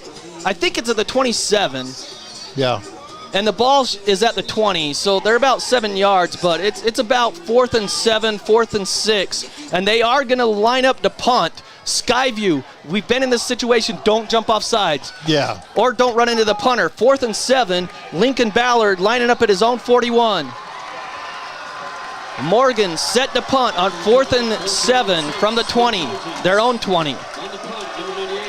Snap back, it's perfect. The punt is away. We lost it in the lights. Kind of comes short, down at the 50. It takes a Morgan bounce, but Ballard's got to get away from it. It rolls all the way down, and it's going to be right at the 30. I'll tell you what. So here we go. 2:36 left to play, John. 1st and 10, Skyview. Morgan punter, snapper, they all get a head smack, a pat on the helmet, because they did what they were supposed to. Not the greatest punt, but it certainly was a good roll. But again, you're looking at 2:36, and you've got the ball at the 30-yard line. You've got to get into the end zone first, but then you got to go for 2 because you're down 8. Yeah. So no matter what, but the important thing is you got to get in the end zone. You have one timeout in 2:36, and you're 70 yards away from pay dirt. Yeah, and you don't need it all at once. Yep. 2 receivers to each side, and you've got the running back Stokes in the backfield on 1st and 10. Morgan's been bringing some pressure. They bring it again. Clark back to pass. He throws complete. Oh. Nice play. The receiver went to the ground to catch it at the 34, so a 4-yard gain. But they've got time. They don't need to rush it too much yet. Good catch by Karen. So 2nd and 6. Bobcats line up. Clock running at 2:15. Stokes leaves the backfield. Clark back to pass. They pick up the blitz. Throw complete to the 40, to the 45, and he's near midfield to the 48. That's Karen back again in the game. Karen really been big here in the 4th quarter. And what I liked, he didn't try and juke it around. He saw defense players and just started running downfield. So a 13-yard pass play to the 47. Clock runs under 2 minutes now. Down by 8, Skyview. Back to pass is Clark on 1st and 10. He throws back the other way. Complete, Oxborough, and he gets out of bounds. No. Oh, incomplete. He had a foot on the line. That's okay. It stops the clock with 1:49. Yeah. It would have been a complete pass because he caught it, but his foot was on the line at the 45 of Morgan. So it would have been an 8-yard play, but instead 2nd and 10, which is okay because it stops the clock. What I like about this drive is they're still running those little out, but instead of doing little 3-4 yarders, they're getting 8 yards, 10 yards. 3 receivers to the left for Clark, 1 to the right. They pick up the rush. Clark throws. He's hit as he throws. It is incomplete. Good job by Oxborough as he tried to catch it. And the defender was inside position, and it goes incomplete. Yeah, Oxborough had to play a little defender right there, and did a good job making sure the Morgan player didn't catch it. Yeah, now we're getting to that point, 3rd and 10. Yeah, Clark got hit as he threw. That's why it came up short. Oxborough had beat his man. 3 receivers to the left, 1 to the right. Stokes in the backfield for Clark on 3rd and 10 from their own 47. Back to pass. The rush is on. Clark's running for his life. He's got room. 45-50, 45-40. And depends on he got a first down. To the 41. That should have been a crackback block, but Skyview gets it. 9, so 12 yards for the first.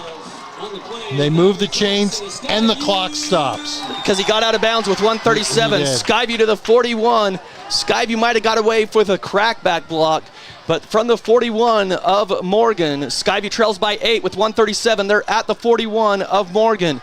Couple receivers to each side. Clark back to pass. The rush is on. He throws. Caught! Over the middle, still on his feet. Across the 30. Fumble! Fumble! And Morgan might have it. Skyview caught it, was across the 30, but a fumble, and Morgan has it. Beautiful catch and run by Karen. How often do you see that? Somebody just trying to get that extra yard or two. You can't blame the kid. Karen didn't do anything wrong. He was just doing what he's been learning as a little kid, trying to do what he can. Good job by Morgan. It was a good old-fashioned punch. Reached in, punched the ball out, rolled out, and it looks like Morgan's going to take They're going to come away with the win. Morgan will, unless they fumble, with 1:28. Each team with 1 timeout. Morgan leads 35-27.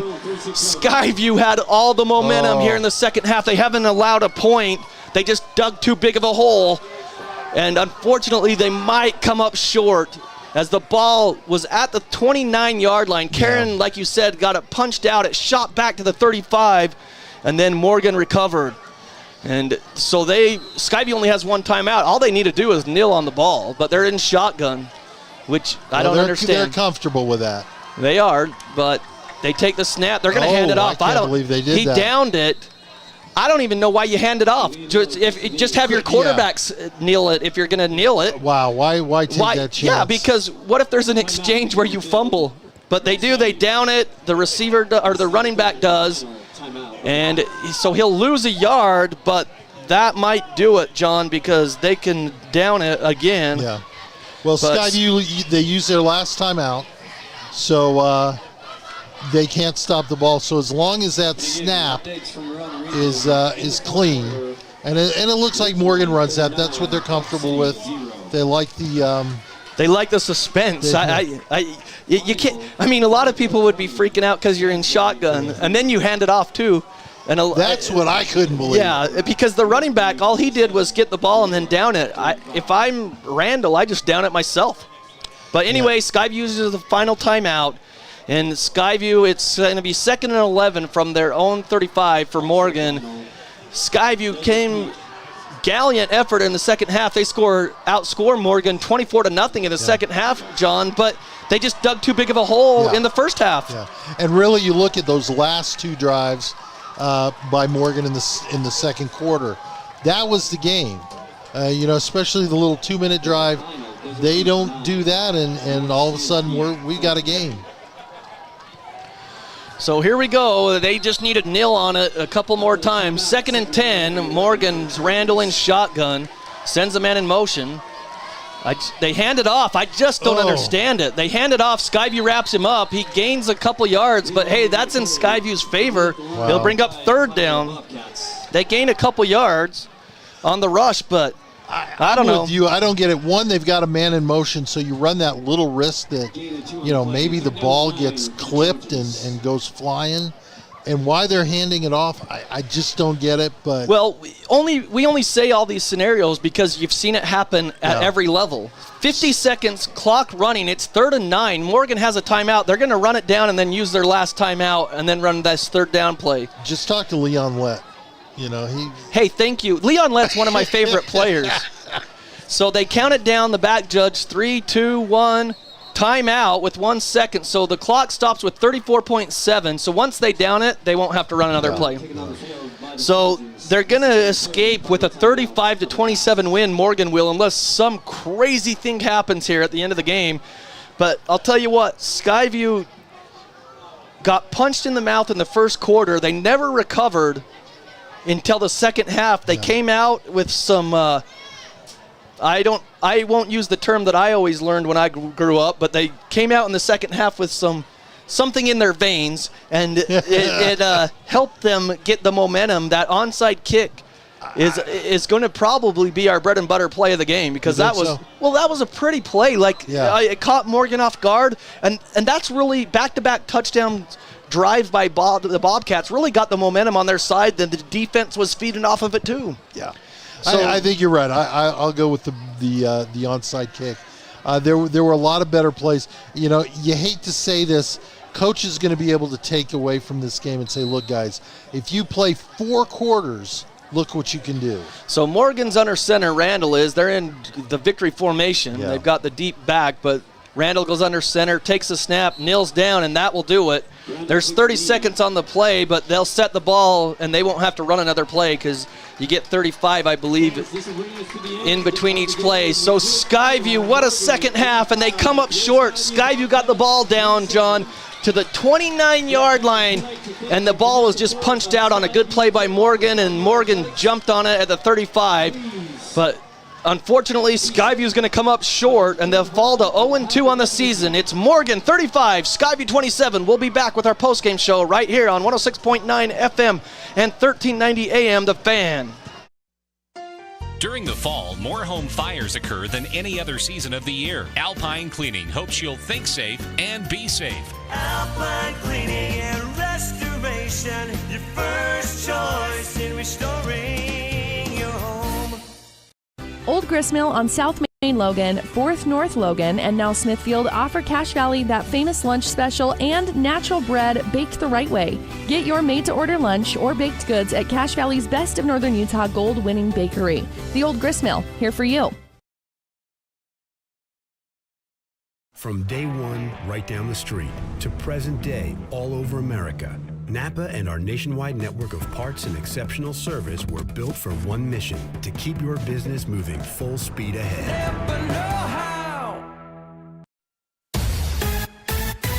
Preston Watts Collision and Glass has been your #1 resource for collision repair and auto glass. We specialize in windshield repairs. Competitive prices, call Preston Watts Collision and Glass at 563-3215. We do it right. Searching for copiers and printers? Les Olson IT has what you need. Find reliable HP printers, award-winning sharp copiers, and high-end Ricoh graphic systems. Les Olson IT. Do you know who to call when you need your electrical system serviced? Gem Electric in Tremonton can get you taken care of. That's John Miller at Gem Electric. Call Gem Electric today at 257-7113. You'll find their service and expertise is shocking. At Adams Wealth Advisors, they believe that successful wealth management is all about planning. Adams Wealth Advisors is here to help. If you're transitioning a business, searching for the most up-to-date tax strategies, need help managing investments, or need help with estate planning, Adams Wealth Advisors has your back. Great Basin Graphics does custom t-shirts and creates graphic designs that'll get your business noticed. Amazing colors and designs that seem to jump off the t-shirt. Go to greatbasingraphics.com. Great Basin Graphics. We made you look. From what's happening in local political elections, to breaking news, to photo galleries and replays of the latest games. If it's happening in our community, it's on CacheValleyDaily.com and the Cache Valley Daily app. Local, relevant news on CacheValleyDaily.com. DD Auto and Salvage is going to pay you the most for junk vehicles. Get rid of your junk vehicles today. Pickup is available. DD Auto and Salvage in Logan. Call 787-1204. That's 787-1204 today. See store for details. There's nothing quite like a great hometown. At the Young Automotive Group's Cache Valley dealerships, it's our privilege to call Logan home. We not only work to provide you with an exceptional customer experience, but take care of the community. We're committed to driving Logan forward. Visit Young Automotive in Logan today. During the fall, more home fires occur than any other season of the year. Alpine Cleaning hopes you'll think safe and be safe. Alpine Cleaning and Restoration, your first choice in restoring your home. Old Gristmill on South Main Logan, 4th North Logan, and now Smithfield offer Cache Valley that famous lunch special and natural bread baked the right way. Get your made-to-order lunch or baked goods at Cache Valley's Best of Northern Utah gold-winning bakery. The Old Gristmill, here for you. From day one, right down the street, to present day, all over America, Napa and our nationwide network of parts and exceptional service were built for one mission: to keep your business moving full speed ahead. Preston Watts Collision and Glass has been your #1 resource for collision repair and auto glass. We specialize in windshield repairs. Competitive prices, call Preston Watts Collision and Glass at 563-3215. We do it right.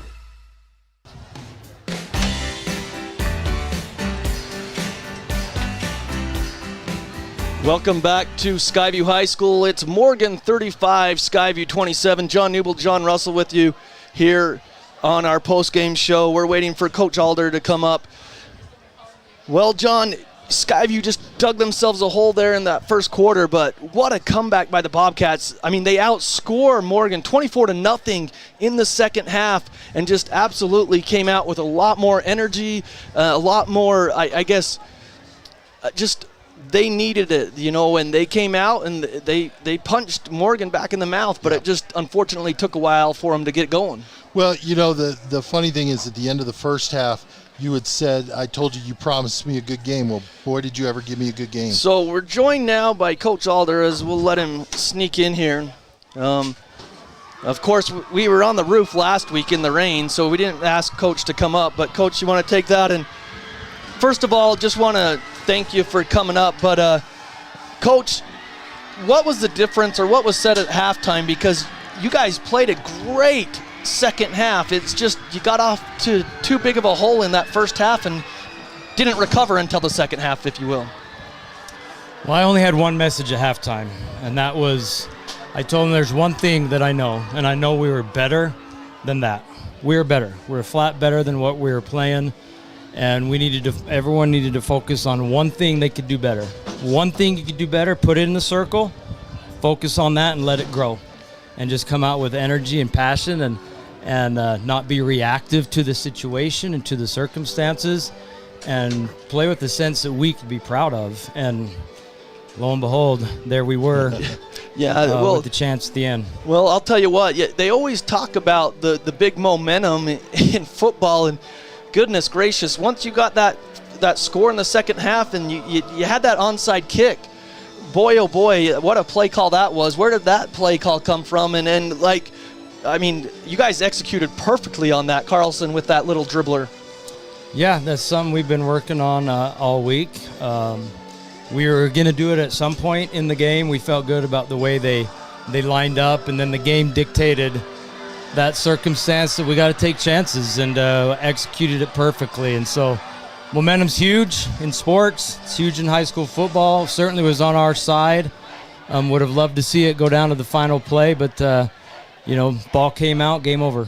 Well, talk about, I guess, towards the end, you had the opportunity here. Like, do you go for a field goal then and then try another kick and pin them?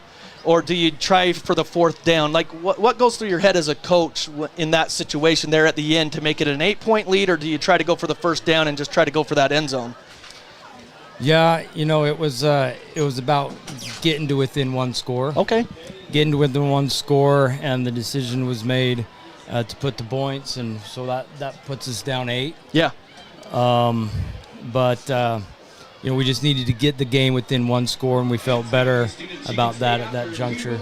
Well, John, do you got a question for him? Yeah, just a couple real quick. What did you see in the second half? You talked about guys stepping up and you challenging them, but did you have a different game plan going into the second half, or was it just execute? It's just execute. It was just play with effort, energy, and we didn't talk about a single schematic adjustment at halftime. That was it. It wasn't scheme. It was the execution of the scheme. It was energy. It was passion. It was belief. It was all those things that make the difference in the end. In fact, our scheme got smaller. We just needed to go make plays, and challenge our kids to make plays. And it hurts to come close, but there's a great valuable lesson learned, and we feel good about our effort in the second half. And this is something now we can build off. Kids are proud of themselves. They're proud of the effort. Not happy with the outcome. I would have loved to start playing like this sooner, but that second half of football, kids were having fun playing football, and coaches were having fun and playing with passion and energy. We need to bottle that up. Absolutely. We need to bottle that up, and I think they've realized what they're capable of when they do that. Absolutely. Real quick, there was a play down here in the third quarter. You're on the 1-yard line. What was the call on that? I don't want to put you in a bad spot, but what was the call? Was that? Because they called it, I've never seen this motion, like, by the official. Like, did it, like, the side judge called something? Is that, like, we didn't know the call. We did the Q sneak? Yeah, and they did this. I guess you can't aid in the bed. You can't help the runner get in the end zone. So no tush push. No tush push. Yeah. Okay. Well, we learned that. We got it in the second time, but I don't really coach the tush push. But no, kids I want to score. Understood. And one last question before we let you go, Coach, and we appreciate your time. But I guess, where does the team go from here? I mean, you start not off to the start you wanted, 0-2, but like you said, they feel good about themselves right now. How do you take that momentum and carry it over throughout the week of good practice for a Spanish Fork team coming here next week? Yeah, that's a good question, and that'll be the challenge, and that'll be what we have to do. I think we take coaching points and teaching points from halftime in terms of just focusing on what you can do better and well, and just let that be what you focus on. And You know, we blocked all the uncontrollables out, and you know, it no longer was about the outcome. It was about how we were playing the game. And that's when it's fun. And so, you know, it's my job to make sure practice is structured so that we do that and that we continue to build on this lesson. I mean, no one wants to be where we're at right now, but Sure. where we're at, and there's a lot of football left. It's going to be fun. Oh, for sure. Well, Coach, we always appreciate your time. Thanks for coming up tonight. Okay. Thank you. Thanks, Coach. Again, Skyview drops to 0-2, but the 35-27 loss tonight. Again, we thank Coach Alder for his time coming up here on the post-game show. I guess, John, before we get off the air, we got to announce our Old Gristmill bread and butter play of the game.